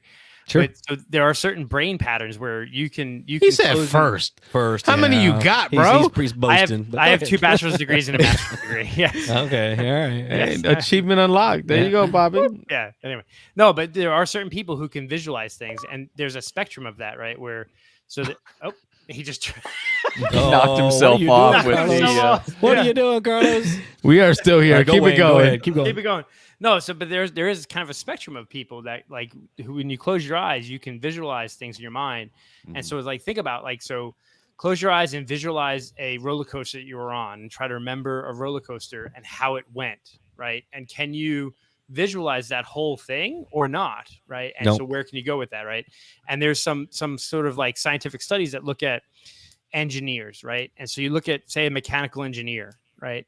And that mechanical engineer, when they close their eyes and you say, look at that lamp, look at a lamp, and now close your eyes. So you and I might see a lamp, but a mechanical engineer might see a lamp and then immediately start taking it apart, in their mind and can visualize taking apart that lamp into That makes multiple sense. pieces and how to do it, right? And so there are different spectrums of people of how they can visualize things in their brain when they close their eyes. And so there are some people who can't do that at all, and that's neither or. And that really talks about left brain, right brain, and logical thinking versus creative thinking, and you can get into all kinds of crazy stuff. But it's really interesting topic, Ron, that you brought that up, because it is true that some people can close their eyes and visualize an entire roller coaster ride, and some people can't. And some people can visualize that roller coaster ride and start taking it apart in their mind and breaking it down into pieces. So it's all just kind of just how your brain works and where that spectrum is in that thinking. So anyway, there you go. Ron, being a big RPGer, where do you find yourself on your ability to imaginate, if that's a word? Of course not. But go ahead.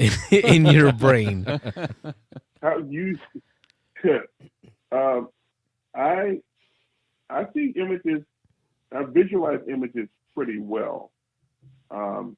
I may not have all of the words to describe them in vibrant detail, but I can definitely visualize images. And actually, that was one of the first things I thought when I read this fact. Is like my first thought was about Rob and his struggle with playing role playing games. Yeah. And if you have trouble visualizing images in your head, I mean, that's like what role playing games are all about. So it is no fault, no fault of his own or anybody else's. Yeah. 1 in 20 people. And when you that's a lot of people. and as you, hadn't thought about it until I was actually thinking about it right before you just said it, but I was just thinking exactly that. I was when we were talking about that, and I forget what Carlos said something right before you said that ticked me off to that, and I was like, I wonder if that's why I struggle with role playing games, because we talk about when Carlos is like, all right, well, you're in this room and you've got these things in front of you. What are you going to do?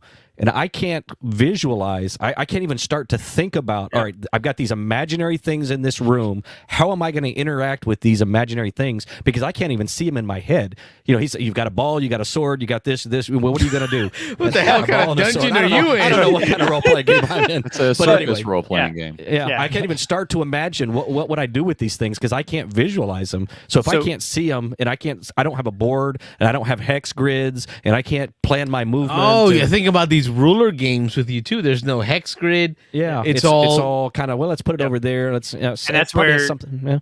Yeah, and that's so thinking about this, like in my role playing experience. So like my wife and her friends are all theater people. They're theater of the mind, right? They hate a miniature board with a hex grid. They want everything just in the cloud, described, theater.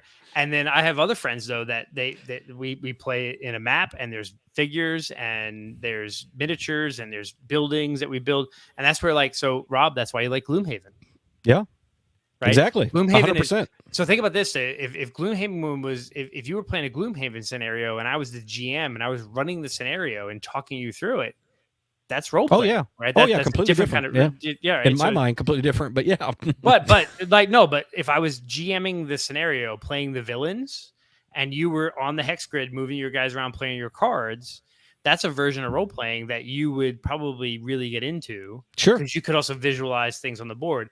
And that's sort of the difference, right? So you have role playing that goes in this spectrum of no miniatures, nothing on the board, GM's just describing things and people are visualizing it. Right. Ron, give us the name of a game that uses more imagination of the mind, role play of the mind, theater of the mind versus a Gloomhaven board.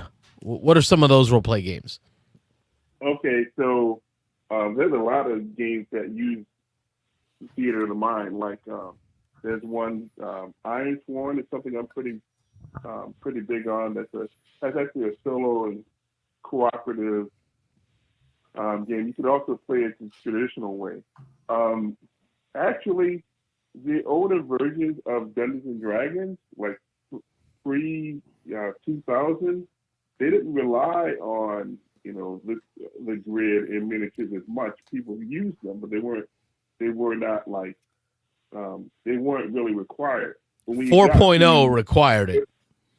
Yes. 4.0 required it, exactly. It's designed with a tactical grid and tactical play in mind. And so I think Warhammer, what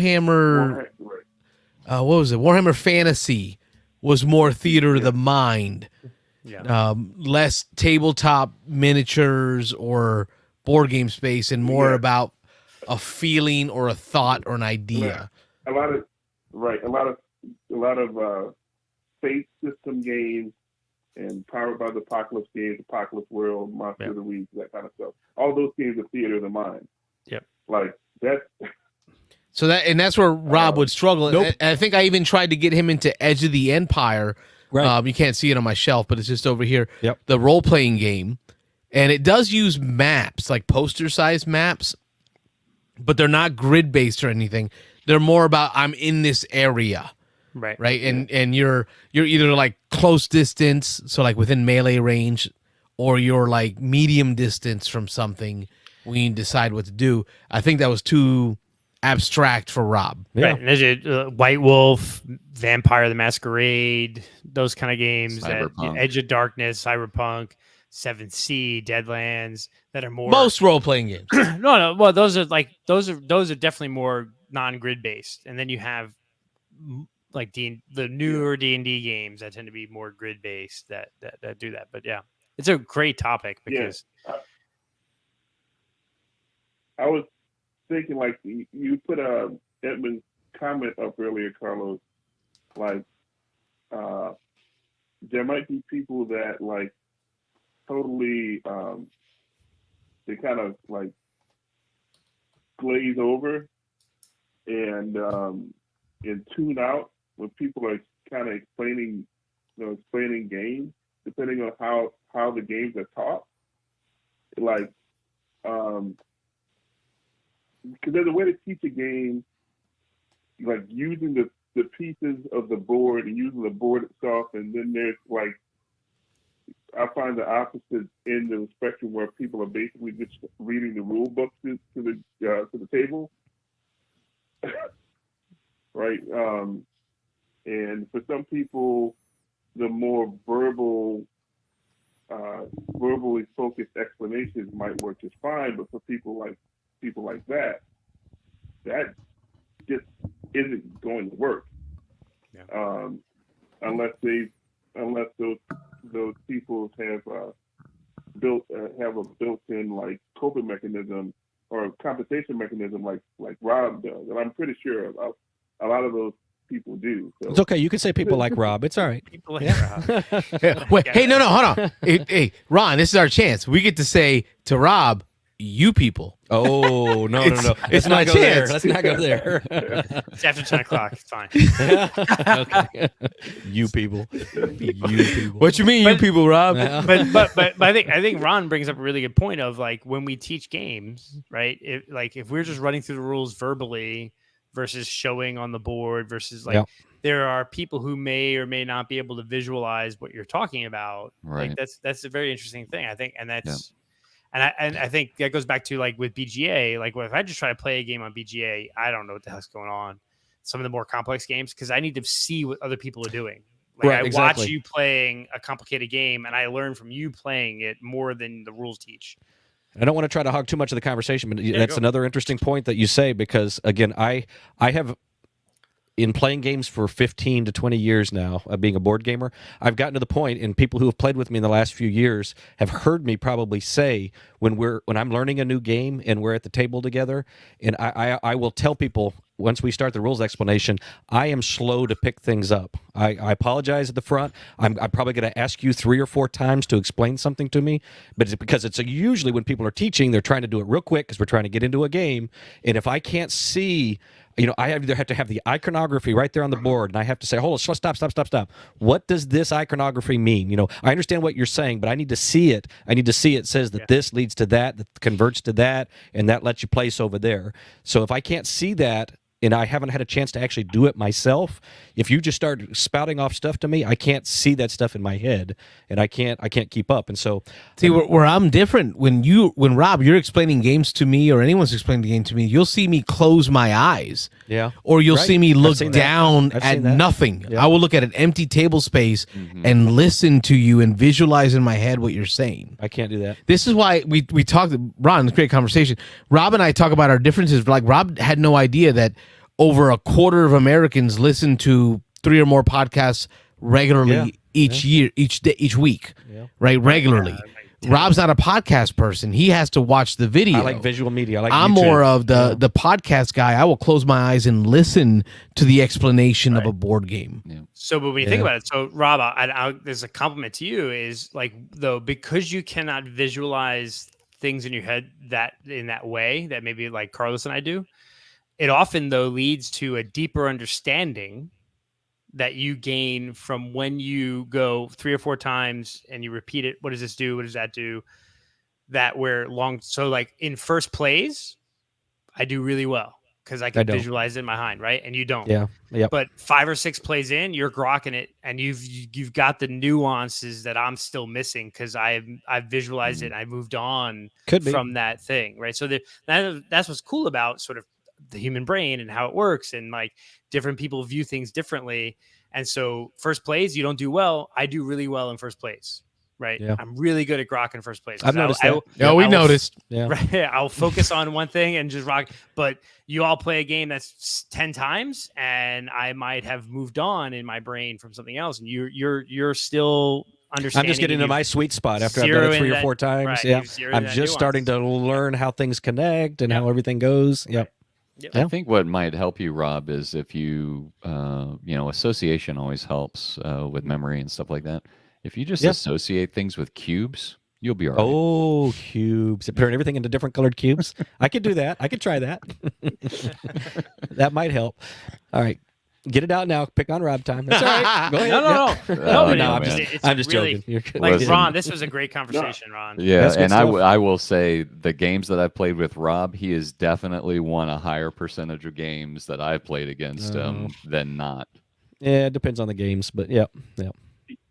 Yeah, it also it's really I think it's also fascinating that I think Rob teaches games really well, and that brings up another point. I'm sorry to cut you off, Ron, but I mean, Carlos always he wants to accept that compliment. I'm going to cut you off so I can accept that compliment. I just want to say, Carlos, it's not a compliment necessarily, but Carlos always gets on me that Rob wants to explain every minute rule of the game. But again, that gets back to that I need to understand how everything interacts. So, I mean, it's not exactly what we're talking about, but still, I explain because I want everybody to have the same. But that's how you would want to hear it. Yeah, everybody. And then I see you, Rob, when you teach, and if you get an inkling, an iota of a thought that 1 out of the 5 people at this table didn't grasp the concept that you just delivered, you repeat that concept again because, like you said, you want to make sure everyone is on a complete level playing field. We're not moving to the next rule until I know that everyone understands how this mechanism works. Okay. That's how you are. And that's a compliment. That's a good thing. That's how a teach should be. Yeah, really good example. Oh, I'm all like, I'm going to give you high level Carlos theory. Wants to play. He wants to get in and if you don't get it, you'll just figure it out as we play. Yep, he wants to get in and do I'm it. somewhere in between there. But like when you were teaching Tzolken, you did a really good job of teaching Jim and I Tzolken. But after there was a point where like, I don't know, 15, 20 minutes into the teach, and I'm just like, all right, let's go. Yeah, I could tell. You started being like, okay, got it. Right. But that's where my brain was. I'm like, I understand what you're saying. Let's just start doing it. I need to see it. I need to go and just. But Rob's not feeling that everyone is with him, so he's not moving that bus to the next stop until everybody's on board. And I'm always paranoid about the thing where it's going to come back and halfway through the game, somebody's going to say, "Oh, you didn't tell me that, Lonnie." Like, Lonnie. Yeah, there you go. Yeah. No, but it was really good, and that's what's good is I think people teach differently. So Nick Oben, great game teacher. Jim, great game teacher. Rob, everyone's great in teaching in their own ways. Mike Lorenzo, great game teacher. Yes. What? We'll take your word I don't. You've never taught me a game, so I can't speak to that. But yes, as identified by the one video on his. You are a great game caller, though, especially in the. No horses are in the pen. Anyway. Great Ron's topic, still there, Ron. I think, Ron. Yeah, that was a really good topic. I just think some of the people need to keep in mind when we're teaching and playing these board games. So. Now, once again, you brought another great topic up this week. Great. Yeah. Yeah. Fantastic topic. No, we appreciate you throwing these on. I put an image of what you put on the Discord. We appreciate everyone in the Discord, Ron, you included, for driving great conversation in that Discord. Folks at home, if you haven't found it, the Discord, and I just found out Lonnie didn't know about our Discord. He's wondering where we've been because we really haven't been chiming in on the Facebook. Lonnie, everything's going on in the Discord. He's like, where's that at?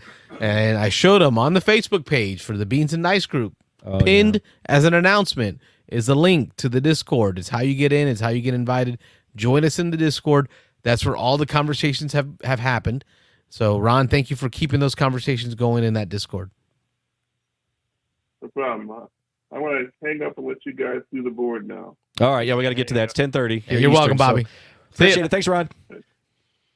Yeah, we are at the time for doing the board. Yeah, we got to hit that thing. I got to go to the bathroom here in a minute, so we got to get that. No, done. you can go. Yeah, you gonna no? You You gonna can carry go. the show without me for 30 seconds? I can. All right, I'll be right back. This is how this works. All Like, right, I'll be right back. what I got y'all don't 30 get seconds. and if y'all got to go, just turn off your camera, hit mute, go handle business, grab another drink.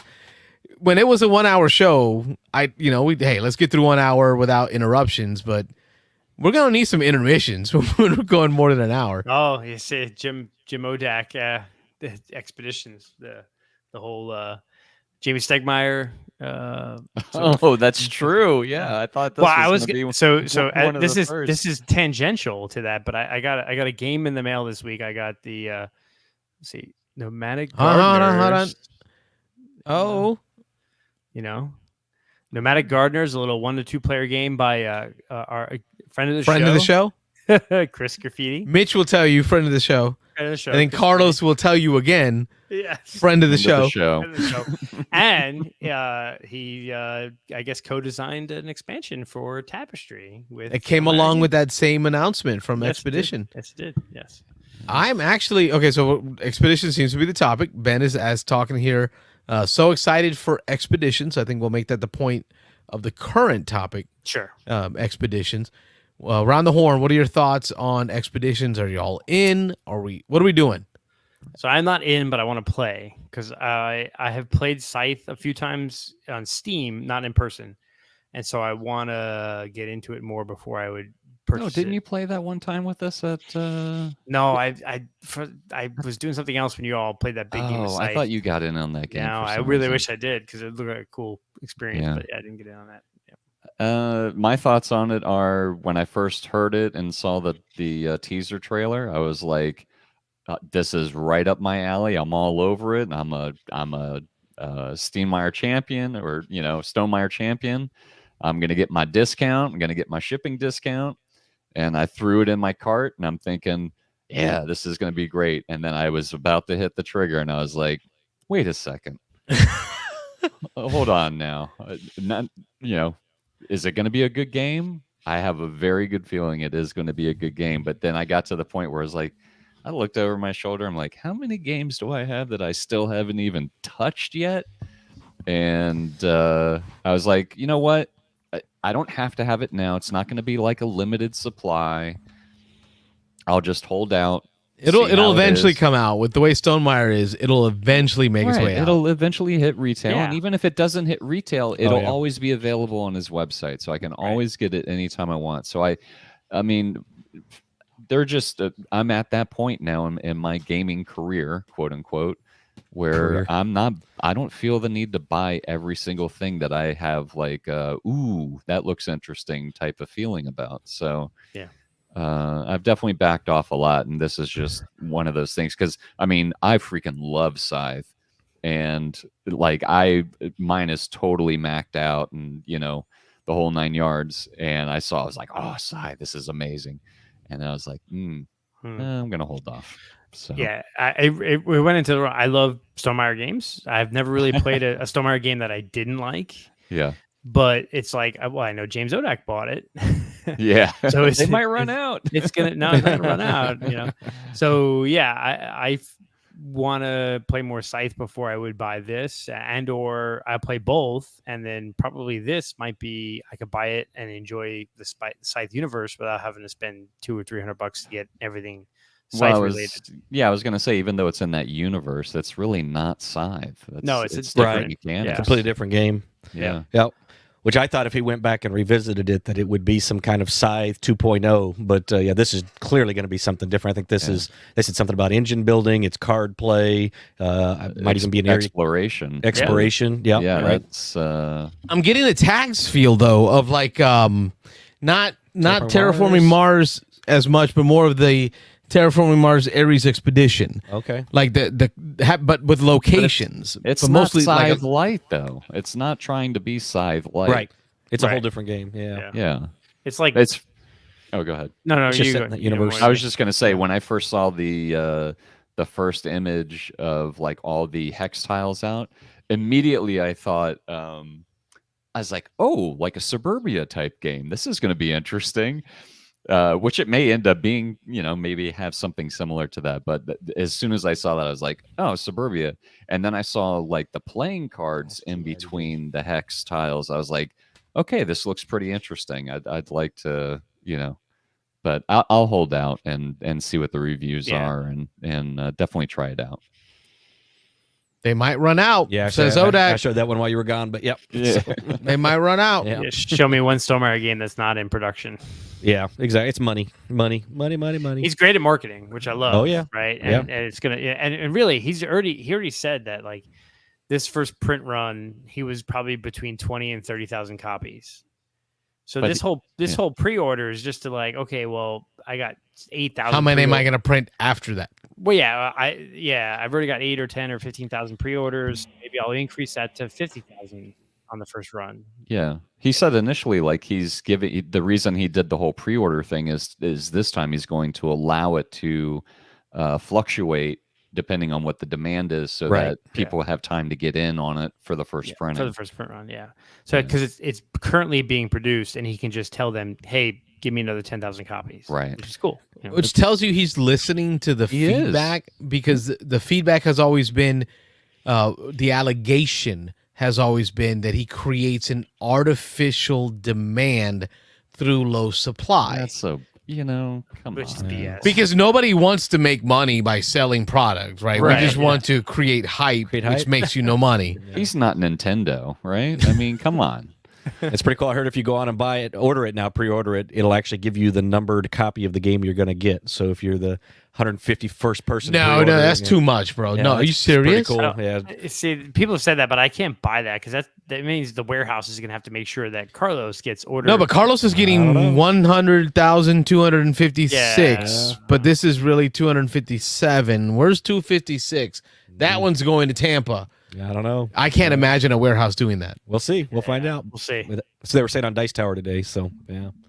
I was actually very disappointed with Dice Tower's board game breakfast this morning, where they talked about that, because they had no clue about this, no real clue about this and the Tapestry expansion, because they were talking about the Tapestry expansion, and Jamie has already like shown it that it literally is coming in a paper bag, like a paper envelope or something. Yeah. where they're going to mail it to you, and if they can literally slap a label right on the bag, and it's meant to be, you rip it open, you throw the paper bag in recycling bin, and everything in for the third expansion of Tapestry just goes right into your base box. Oh, cool. Well, I heard him say that. On Smorgasbord this morning. But they didn't talk about. No, they talked about all this. They had no clue. Well, Z mentioned it was coming in an envelope. He said it was coming in an envelope, and you just open it up. Yeah, he mentioned that. Well, specifically. Smorgasbord is a different show than Breakfast. Breakfast is on Tuesday. Yeah, it's a new thing. But Or they Monday. didn't really know, like Tom and the other people, they didn't know the full details of Delicio. the expansion that were readily available. So I was like, come on, guys. Okay. Could have watched the video from Stonemaier and knew all that. So. Yeah. Well, not everybody are fanboys like we are. They're on the pulse. I guess. Yeah. Anyway. And also that came with that announcement. So back to the friend of the show, Chris Scafidi. Oh, yeah. Was a part of that announcement because Chris Very cool. was a co-designer for the new Tapestry expansion. Yes, he was. That was a part of that design. Show it again, Wayne. Chris Scafidi, designer of Nomadic Gardeners, the card game. Chris has been on the show at least a couple of 3 times. Yeah. We've played lots of games with Chris in St. Louis. Oh, yeah. When we've been out to Missouri. Taught him brass. Did we teach him brass? And then he beat our ass. Yeah, then he beat us in his first game. Yes, that's right. That's a game designer for He you. plays Shark. He's like, well, explain that again. I don't understand. And then like Wakata. Yeah, smacks us around a little bit. Yeah. But he is a part of the new Tapestry expansion, which I'm definitely excited for. The new Tapestry expansion is set in fantasy and sci-fi. So the civilizations that you're going to get in this expansion are based for fantasy and sci-fi. Yep. So I think that's really cool. Yep. Take it out of that world that it's currently in and kind of like stretch it to a fun new world. It's not new mechanisms as much as just more of what you already like in a different flavor. Yep. I think I'm more excited about the Tapestry expansion than I am the Expeditions game. I'm Expeditions. Don't let Jamie hear you say that. Yeah, I'm definitely Expeditions. Yeah. Oh, if Jamie's watching, I'm excited about all of it. It's all amazing. Everything. Send it all. Nick just posted in our Discord. I saw it just popped up over there that I think Carlos is going to try to pull it up. That for what game is that? That's something Nick owns. It is a numbered copy, and I think that he's trying to say that that's when he ordered, he was the 8th person to order, and he got 8 out of 10,000. And that was he won the auction for the. That's right, because he was one of the first. So 8 out of 10,000. So they, I guess that was only what. How many copies was that? 10. So they did do it for those 10. But I can see what you're saying. If it's thousands and thousands, it'd be a lot more difficult. But I don't know. We'll see. It's interesting that you say that. I got to look up my nesting box order. I'm curious if that see what order number you were. Serial number. Mine definitely wasn't. Oh, okay. Yeah. We thank Nick for his support of the show and by donating to our charity. Yes, over $1,000 of donation to our charity. Put it over the Beans and top. Dice Selected. Yeah, for sure. That got Nick that number 8 copy of the bird nesting box. Yeah, very cool. All right, Rob, let's get into some of the board. Let's do the big board. I will say the phone line is open for those that just randomly want to call in. But we're just going to get into this board here. We got a glare. We got to fix that. Oh, no, there you go. I have another camera. Oh, another camera. 4 cameras. That's what you do. You just buy enough cameras and you got every angle. You don't worry about glare, right? That's exactly it. You can just move it around. Just change cameras. All right, Rob, let's talk about some of the games that we played. I'm going to stand up here. All right, Mike, and are those guys frozen? No, they're just bored. No, they're just not bored out of their they minds. both were dead still over there. So I thought you were frozen. But feel free to chime in as we do this. We want some interaction as we do this. You're going to get my feedback. Let us know if you agree or disagree. I'm gonna read them out as I always do. Probably drives Carlos nuts. But when we start this, when we do our first one, I always read all of my rankings. So it's 19 now. I told Carlos, even though he made a bigger board, I'm only adding one more. I'm going to 20. Listen, dude, you got to cut. You got to hit those games and cut them off when they hit the bottom. I'm only going 20, and we dropped a couple last week. I've ordered more sheet metal. Yeah. No. I'm going one more ad, and then everything is coming off after. So you gonna go first? Yeah, I can go with mine. I got Radlands. Radlands. Radlands got played this past weekend at camp. I will say, Robert, at camp. Radlands got played.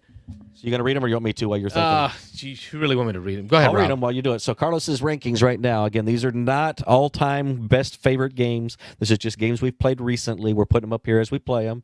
So he's got Brass Birmingham currently at the top. Cascadia, Crusaders, Thy Will Be Done, Gizmos, Lost Ruins of Arnak, Furnace, Shogun, Mosaic, Ethnos, Tapestry, Potion Explosion, Tiny Epic Kingdoms, New York 1901.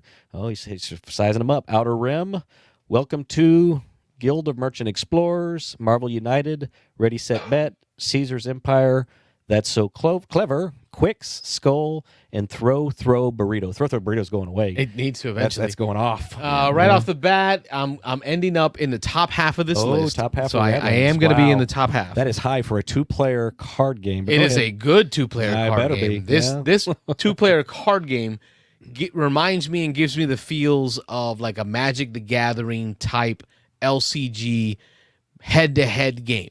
Okay. And then you throw in that deluxe version that I got for my birthday. And it is just... Well, that definitely adds another... it adds another layer. Another notch to it. It is a beautiful thing.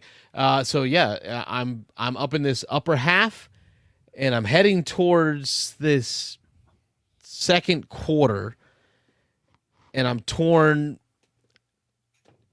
I'm above Ethnos, and I'm in this zone. I'm going above Mosaic, and I'm going to hit Radlands right there, just below Shogun. Shogun's a great war game. I'd rather play Shogun. No, I wouldn't. I'd rather play Radlands. Really? I'd rather play Radlands. Mackerel. Wow. That's a surprise. So you would rather play... Hold on a second. You'd rather play Furnace over Radlands? Oh damn, bro! See, Now you're why messing you gotta with do him. this to me? Now you're messing with him. I do like Furnace though, and Radlands can run that 30 minutes to like an hour sometimes. Furnace really hits at about that 30, 45 minutes every time. For So sure. I can count on Furnace to be condensed, quick, and fast. Yeah. So I think Furnace over Radlands. putting But that Radlands makes above- it better is just because of the time frame. Well, you got to remember, this is not a scientific board. This is just all about how I feels. This Okay, is Carlos's all right. feels. I'll buy that. And above Mosaic, huh? What at this moment in time in my life, having just played Radlands, Wow. I would rather play it over Shogun, Mosaic. but I Ethnos. think I'd rather play Furnace. Wow. Okay. Cool. All right, right below Furnace and Lost Ruins of Arnak, above Shogun and Mosaic. That surprises me. I would have thought below Mosaic, probably below Ethnos. You gonna put those up for me? Yeah, Rob, since you're look very Yeah, I'm comfortable. a little pinned in over here in the corner, but nobody puts baby in the corner. But Oh, we got you. Oh yeah. Anyway, I'm gonna do the 4 games that I played this weekend. I think Wayne may have played all 4 of these with me. I'm not sure. I'm going Tzolken, the Mayan calendar. I have played this game just for reference. Carlos has played tons of Radlands. For me, down a little bit. There you go. I have played Tzolken on BGA Board Game Arena about 4 or 5 times now. I've actually only played it in person live that one time we played. I think I mentioned that before the teach. So that was a bit of a crutch for me on the teach, just because, of course, online Board Game Arena automates so much and you don't even realize what you're missing. But anyway, enough of my excuse. So Tzolken, my list here real quick. Let's go Brass Birmingham, Unsettled, Trajan, Mosaic, Tapestry, Shogun, Welcome to, Ethnos, Lost Ruins of Arnak, Furnace, The Guild of Merchant Explorers, Ready, Set, Bet, Alhambra, Star Wars Outer Rim, New York 1901, Heat, That's So Clever, Potion Explosion, Skull, Point Salad, Flamecraft, Kites, and Caesar's Empire. Tzolken is going to be, I think, top half. I like my Euros. I like my thinky games. It's going to be above Furnace. Ooh, Lost Ruins of Arnak. Such different games. Lost Ruins of Arnak. I've gotten used to that game enough where it's quick decisions for the most part. Tzolken's definitely a little thinkier. Ethnos, Welcome to. I'm going to put Tzolken.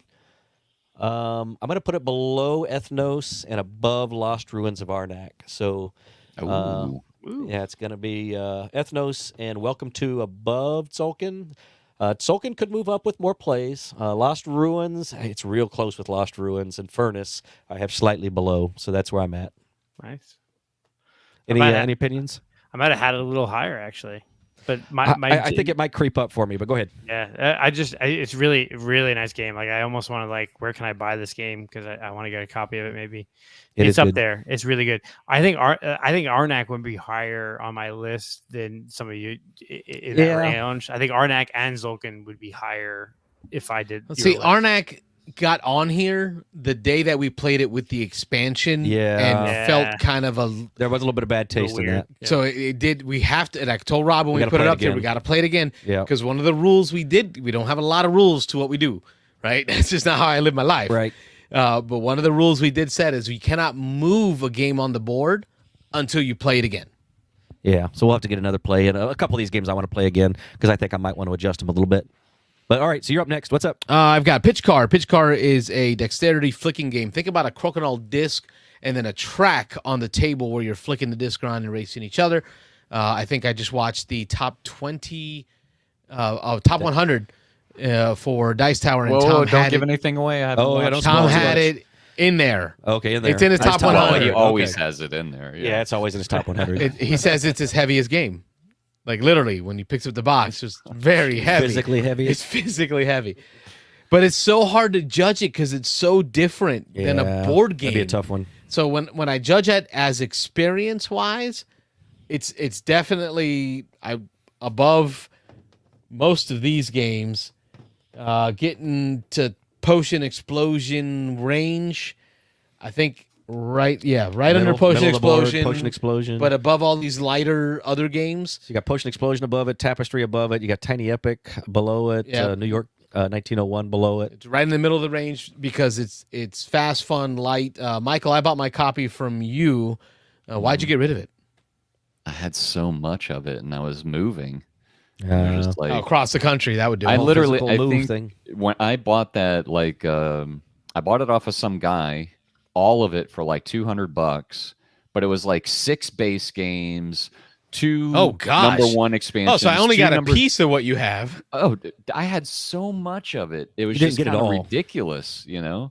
So I ended up selling, I think I ended up selling everything. And then I had like 2 base sets and like 1 expansion left, and I ended up giving it to Dan.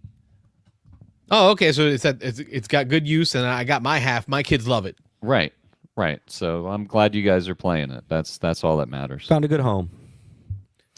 All right, my next one, Foundations of Rome. I played that this weekend. Ooh, I'm interested to see where this drops. So you're probably not going to be impressed with my rating. I like Foundations of Rome. It's a little light for you, though. It is light for me. Yes, I know. I say that about a lot of games, unfortunately. So I'm starting to feel that whenever I say that, people are like, "Oh, a little too light for you, huh?" Well, let me give you this. La-ti-da. Yeah, it is a little on the light side for me. So something's got to fall off because, again, this is going to be game number 21. So I'm going to go ahead and take Caesar's Empire. That might hurt Carlos a little bit off the bottom of my list. Yes. So That was a bad game. That's going to slide off. Yeah, that one's another one that's a little light for me. Foundations of Rome. Is that where you were predicting, or is that you just threw it up No, there? I just wanted to put it next to 1901 because I want to see where it comes in comparison to 1901. I think I've only played 1901 once, New York 1901. Foundations of Rome I've played 4 or 5 times now.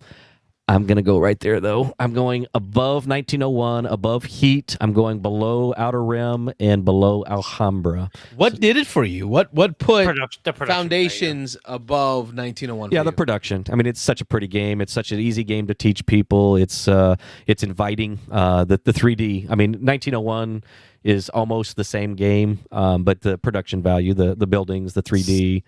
Yeah. So Okay, let me ask you this real quick. So Heat, how many times did you play that? I've only played it once. And do you like Flamme Rouge? I do. I like Flamme Rouge better. I right think now. that's why Oh, you he do? ended up Okay. so low Yeah. on his list is because of his love for Flamme Rouge. Yeah, I was curious about that. Okay. all right, Probably. cool. Yeah, Flamme Rouge is, and again, I only played base game Heat, and I understand there are cards and modules in Heat that up the gaminess of it, and I need to try that because Heat was a little too simple for me with the base Gotcha. game. So, Okay. yep. I think 1901 to Foundations of Rome is really just if you have to buy it, Oh. you're gonna buy 1901. Oh, yeah. But if Yeah. you're gonna play it, you'll probably Yep. take Foundations of Rome because of the production value. Agreed. 100%. Yep. What you got, Carlos? Next game that I played, and I'm doing mine in order of the games that I played. Downforce. Downforce is a game you can buy at Target. It's a light-ish family Wayne with his racing thumbs game. down. Wayne was already giving it thumbs down. He doesn't like to bet. Or do you Wants don't to like see it at the betting? bottom. No, just runaway leader in that game is horrible. I agree to some extent. Yeah. I mean, if you make some bad choices in how much you spend on your teams, that's the toughest part is making decisions on how much to spend for what teams and for what abilities. You're usually bad at that. I'm terrible at Yeah, it. okay. I haven't said I won. Okay. But it did the multiple plays that we had, including a play inside of the Daytona International Speedway This is going to bump it in up a few Daytona Beach. spots We at played least. it inside Daytona Could feel it coming. while the cars were racing. All right, Right, get so, to it. Come on. But it puts it. It's gonna for me. It's still. I hate being like Rob. Light. Oh, you're coming Nothing my wrong with side. light. Nothing wrong with that. It's. I like some light games, but I think I'd rather play it over Marvel United. Okay. above Marvel United, above Ready Set Bet, below Guild of Merchant Explorers. I'm surprised at that. Our second play second of play Guild of changed guilds Merchants for you? Explorer Yeah. really changed my mind on it. Like Okay. I've been tempted to ask you, are you done with my copy? Oh, can play it I still haven't again. taught it to Jamie. I need to bring it back. It's sitting on my table. All right, I need to I do just that. try not to I be need a do that. jerk. No, you just tell me. I don't care. Yeah. Because I got so many other games that are still Oh, no, unplayed. no, no. So I'm I'll like, bring why it am I back. going to rush him I'll bring to it play back. it? No, I'll bring you it don't back. have to. I got it. Play it with wifey. I got to play with the wife. But I liked Guild so much more that it puts Downforce just below it. There's Downforce. All right, what do you guys think? Wayne's not happy. I really wanted this game to be good, but every game I played has just been that one runaway leader issue that I think some of the expansions and some of the variants might fix. But it's a fun game. I don't hate it, but I think I expected more than I got out of it, so I'm not sold on it. I'll play it anytime people want. It's a fun game, but yeah, I think where Carlos has it towards the bottom of his list is probably pretty good. Now, what about racing games? If you had to pick a racing game, what would be your racing game of choice? I would go Flamme Rouge probably. Flamme Rouge is up there. I like think Flamme Rouge a lot. Snowtails is up there. I know which one. All right. Mine is. Thunder Alley? Thunder Alley, man, Thunder that's Alley at the was top Thunder of my Alley's list. right up there that for me too. That was Yeah. up there too. Yeah, that was really fun. Yeah. I like Thunder Alley a lot. Good answers, all of them. Any input on that one, Mike? For where Carlos plays. Downforce. Yeah, what do you think? Thoughts on I Downforce? I really want to play Guilds, Guild and Merchant Explorers. It looks like it's right up my alley. I think I would really like that game.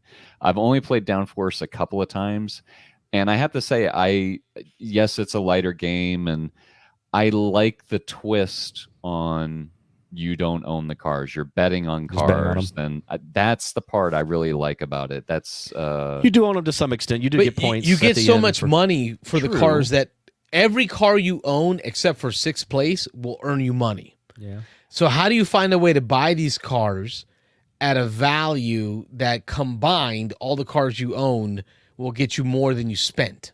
yeah. Right, so you're positive for the purchases, and then from there it's the betting. That's the fun part of the game. Yeah, It's and I know finding it's not a high strategy game because there's a lot of luck involved as far as like how the cards get played and how they come out. I mean, there is a little bit of strategy, but the luck based stuff with what cards you get and but I where you placed it, I can't argue or Can argue. you know. I feel like it's pretty. That's about Not where I horrible. would put it on his list. Yeah. All right, Robert, you got Endless Winter. Endless Winter. So this one's going to be tough because I've been asking you to play this game so I can get your feel. It's based on one play. It's based on the base box only. It's it was lighter than I wanted it to be. It looks really pretty. It looks very cool. I like that there's a whole bunch of different mechanics in it. It's the Micho. I mean, his art Yeah. is amazing. Oh yeah, for sure. And again, I like all the different mechanics that are mixed in it. I was disappointed that there really wasn't. We talked about this earlier. There wasn't anything in the game that I was like, "Oh, that's unique. That's special. That's something I haven't seen before." It was all things I had seen before, kind of squished together into a game. So I liked it. I would definitely play it again. Based on one play, it's coming down. It's coming down. It's coming down. It's coming down. It's gonna be down under Lost Ruins at this point. It's probably gonna be. Yeah, you're getting close. Let's. What's it above? Oh yeah. It's Maybe you gonna should have be started from the bottom of the list. It's above Foundations. All right, so we're above Foundations, think- below Lost Ruins. I think it's above Star Wars Outer Rim. Alhambra. Gosh, they're such different games. I'm going to slide it above Alhambra, and I'm going to slide it above Ready, Set, Bet. I'm going to put it under Guild of Merchant Explorers and under Furnace, which is only a couple of spots under Lost Ruins of Arnak for me. But so it's Lost Ruins, Furnace, Guild, Endless Winter, and then below it, Ready, Set, Bet, Alhambra, and Star Wars Outer Rim. So I'm going to take Kites off the bottom here. I'm sticking with my 20. All right, well, throw them in the middle there. That's our pile of Stack them up there. So yeah. The what do we call that? What do you call that? Loser games. Losers. We don't Losers. like We don't even anymore. speak Just- about just those games crappy anymore. loser games. Garbage. You call Garbage. it garbage. So, yeah, I don't know if y'all have any. Anybody else played? have- Wayne, you played it, right? You both played it, haven't you? Yeah. I think where Rob has is probably pretty good. I would play Alhambra over that, but I've also played Alhambra 100 times or more. It's an Yeah. old game that I just enjoy, and it's quick. So I think gameplay speed. Like I'll play 4 games of Alhambra in the time that we play 1 game of Endless Winter. So, but they're close. It's in the Go ahead. range. It's in that range. I honestly thought, since it was your first play with no expansions or anything like that, I thought it would be lower on your list because it would Yeah. definitely be lower on my list. I liked the game, but I was kind of like, but I know I need to play it more with other. I think that came into modules. it a little bit. It's pretty, and I'm hoping that the modules are going to do something for it. So I'm leaving. That's my feel on it. Too. Yeah, you're right. I probably should have rated it a little lower until I've gotten into some of those modules. But I've heard a couple of those modules. The river really adds something to the game. So I with a little bit of knowledge of what it might be, I think maybe have influenced that a little bit. So, but yeah, good call. Good call. Okay. Yeah. Carlos, what you got? Rich Yassi in the chat says regarding Downforce, I believe we're talking about here. Yeah, Probably. the Alternate betting system helps a lot I've heard that. with the runaway leader problem. What is the alternate betting system? There's another whole set of rules that came out. I think they're posted on BGG that it changes the way you bet, and so you get more points for betting on cars that are further back each time you bet. That way, if they come up and win, you Like get a bonus. catch-up mechanism. Right. I think that's on BGA as well. I think Is it BGA? I think, yeah, they do. I've done one or two like that, and it helped, but it's still, Yeah, you get less points for voting on the leader at any particular time, and more points for voting on cars further back at each of the betting points. I So, like that. Yeah, it balances it Kind of a variance. a little better. Yep. This one's tough for me. This one is Castles of Burgundy, a Stefan Feld point salad game, 2011 title. Yeah. Castles. Yeah, it's Castles. Oh, it's got to be way up there. 3 plays in the last 24 hours. Don't play coy. That's Yeah, That's the line. tough Don't part. even mess around with it. Come on. It is so storming. I've been reading a lot of Brandon Sanderson, so I'm a cuss using the word storming. I thought you were going to say Storm and Norman or something. It is so storming ugly. Oh. It is the ugliest game. It's Not the new version. It's so good though. Oh, it's so good. Is it that good though? It's good. Is it really that It's good? pretty dang good. I definitely want to play it more than Gizmos. I definitely want to play it more than Crusaders? that's where it gets rough. Rough. Like I really like Crusaders. But then I say to myself, I'd rather play Castles of Burgundy over Cascadia. So it's like I put myself in a pinch here Yeah. because I got Cascadia above Crusaders. More games you put on this list, it's going to get harder and harder. Oh, it is. Because You gotta But drop it is some, up man. here. It is definitely up here. Cascadia. Above Cascadia. It's above Cascadia. Almost all the way to the top. Castles of Burgundy. Only thing above it's Brass Birmingham. And you got Cascadia and Crusaders and Gizmos. Now, below. Robert, you play Castles too. Three You didn't write it Cs. down. I didn't. I'll reserve that for a possible next week when I'm slow. Okay. If I miss I've a few had games. 3 games in. Yeah. So after I'm- 3 games, I'm I gonna can keep it on the review. burner here. It's Carlos, a- drop that throw burrito, man. Come on, get that off your get list. something off of there. Get something off the There list. you There you go. go. Throw Get that garbage out of here. all right. Carlos has my 1 and 2 all Brass time. and Just Castles. flipped. Yeah, so we're good.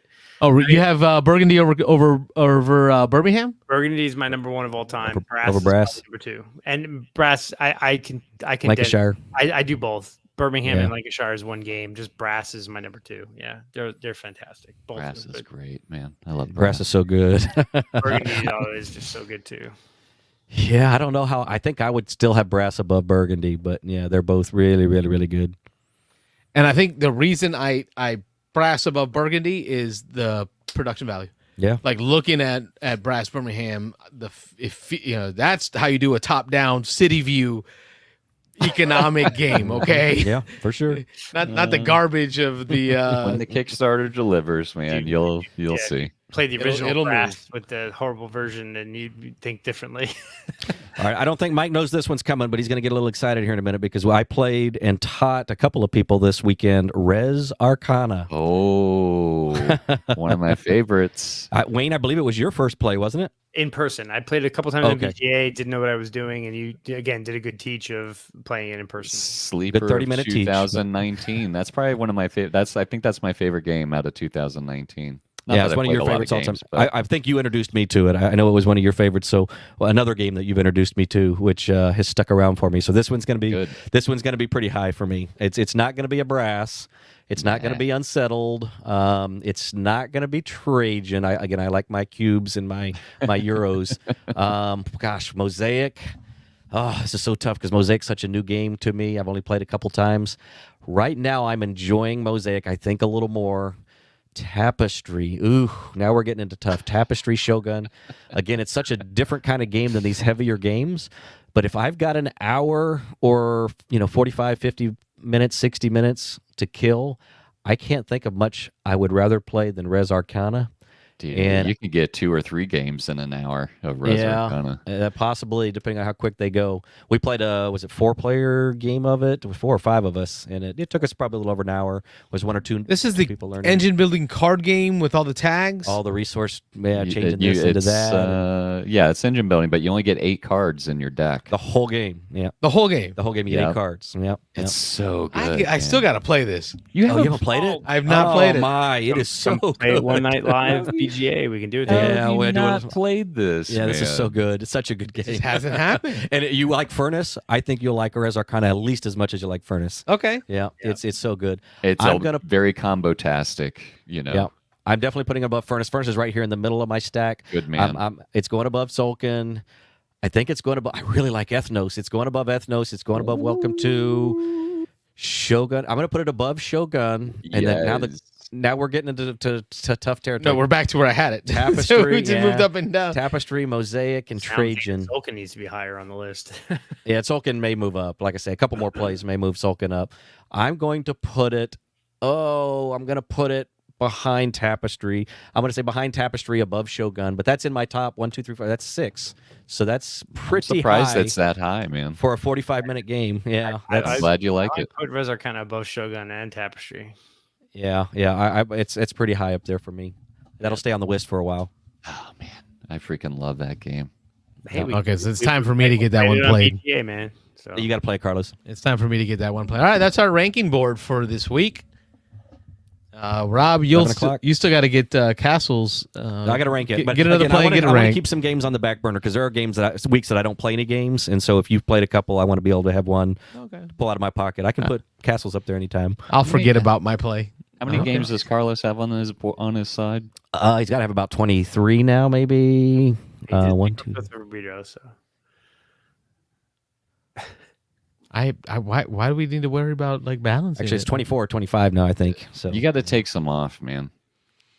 Well, the board can hold it, and things No. we He's will just get gonna more keep getting games a bigger played. board. Every time I told him, all right, we're going to stop at 15. We're going to stop at 19. We're going to stop at 20. He just keeps getting a bigger board. So That's the answer. I mean, look at the room. Like, I had a small shelf. My wife showed me a picture. you've of had a our- small shelf. of her. But then I got the bigger black one. My wife showed me the Calyx shelf we had in here when we first moved into this house. Oh yeah. And we had some friends over for some board gaming, and this room looks so empty. Oh, yeah. It was just like a couple of small Calyxes, and the shelves weren't even full. It's all right. We've all been there. And Yep. it in the last 7 years, this collection has really exploded. So yeah. All right. That gets us to After 11 o'clock. jeez, Over 2 hours. way more than 2 hours. Yeah. I'm going to shut off the phone lines and thank everyone who called in for making it a call-in show, because that's the goal. I want to thank Wayne and Mike for continuing to show up. I don't know how. Y'all keep This is showing up 2 weeks in a for row this for me, which nonsense. never That's crazy. happens. That's Yeah. crazy. Next week, we're going to do the Thursday, Friday show. We'll go till 1 a.m. Actually, Oh, no, Oh no! You Don't tempt this- me. That'll be our Patreon. If people donate enough to the Patreon once we start it, we'll do a 4-hour marathon. oh, that's not a bad idea. Give them a Patreon to stick around to. Yeah, yeah. But Our viewership has not dropped. I don't know if you guys can't see it, but we can see here. It's got all it's two not a viewers. large That's number, not what but yeah, we've been maintaining between 10 and 16 constant viewers the whole show. Nice. That's Yeah. great. Yeah. that's nonsense. And then folks at home are telling me they like to listen Yes. as well. So I will be posting this as a podcast as You well. should, Yeah. So folks at home are telling me they just listen to it. Some people, as a don't say they podcast. don't want to sit in front of the computer and watch it. They just want to listen to it. That's me. I don't understand. I'd that, rather but do the no, podcast. I got to see it. You have to see. Something listen like to this, both. maybe I could listen to, but yeah, if anybody's showing things or demonstrating anything, I got to see it. So yeah. Any chance either you guys coming to your turn tomorrow night? I might. I got a possibility. I don't think it's in my plans for this weekend. We've got ROTC stuff, and I've got to catch up on work for my camping trip. Gotcha. I don't think I can make it either. No, you can't make it. No, what the hell? My wife and kid are out of town, so I'm a free man. So I might head out there tomorrow night. Bachelor. I'm gonna try to make it tomorrow. I might even make it out there Saturday afternoon. So we'll see. Dang, Rob, double it up. Second Saturday for this month, I believe, is going to be the 11th, After our next show, yeah. which is going to be Your an even turn. month, so it's your turn. Your turn. Yep. And But also I think the next day 12th is the- is the flea market. Is it 12th? Okay. maybe move the second Saturday to Sunday so you can Make it a Sunday, Sunday. get gaming and flea market. That's a good idea. Although Oof, yeah, I don't my know. last business trip for the year is that day. People want to play games. So they want to do flea market and games. I don't Yeah, know. flea All market then the games, right? Right, you buy new games and then you get them to the table. I don't know. Get them right off your shelf I of want to shame. play games all day. But okay. Rob's all about it. So Rob will hold it down for Saturday. Yeah. Carlos will make an appearance Yeah, you on do a thing on Sunday. Sunday. There you go. I'll make So- events for both. And Okay. Double up. Wayne, we're going to talk about the Kruger family Twitch going on here. Where can the folks at home find out more about what the Kruger family has going on? It's not really Kruger family. It's just my wife mostly. Just his wife. Yeah. She's so Pando Opinions. She has a Twitch channel playing video games on Monday nights, kind of indie games, all kinds of weird stuff. And then on Sundays, we usually do board game brunch. So like last Sunday, we did Wingspan Asia. Although this Sunday, she's in New York City, taking my kid up to Broadway for some shows and stuff. So 1 week hiatus, and then we'll be back to playing board games on Sundays. So I think Cool. 2 Sundays from now or 3 Sundays from now, probably, because I'm traveling for work, we're going to do Viticulture World. We're going to try to start messing with that. So Nice. Sweet. yeah, it's fun. I told Carlos I wanted to play some of that. So I busted out Viticulture on the table. I was going to make that the next teach for wifey and I.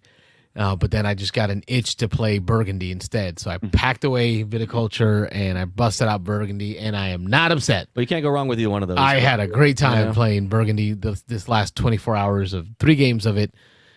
She won all 3. Stay classy. Yeah.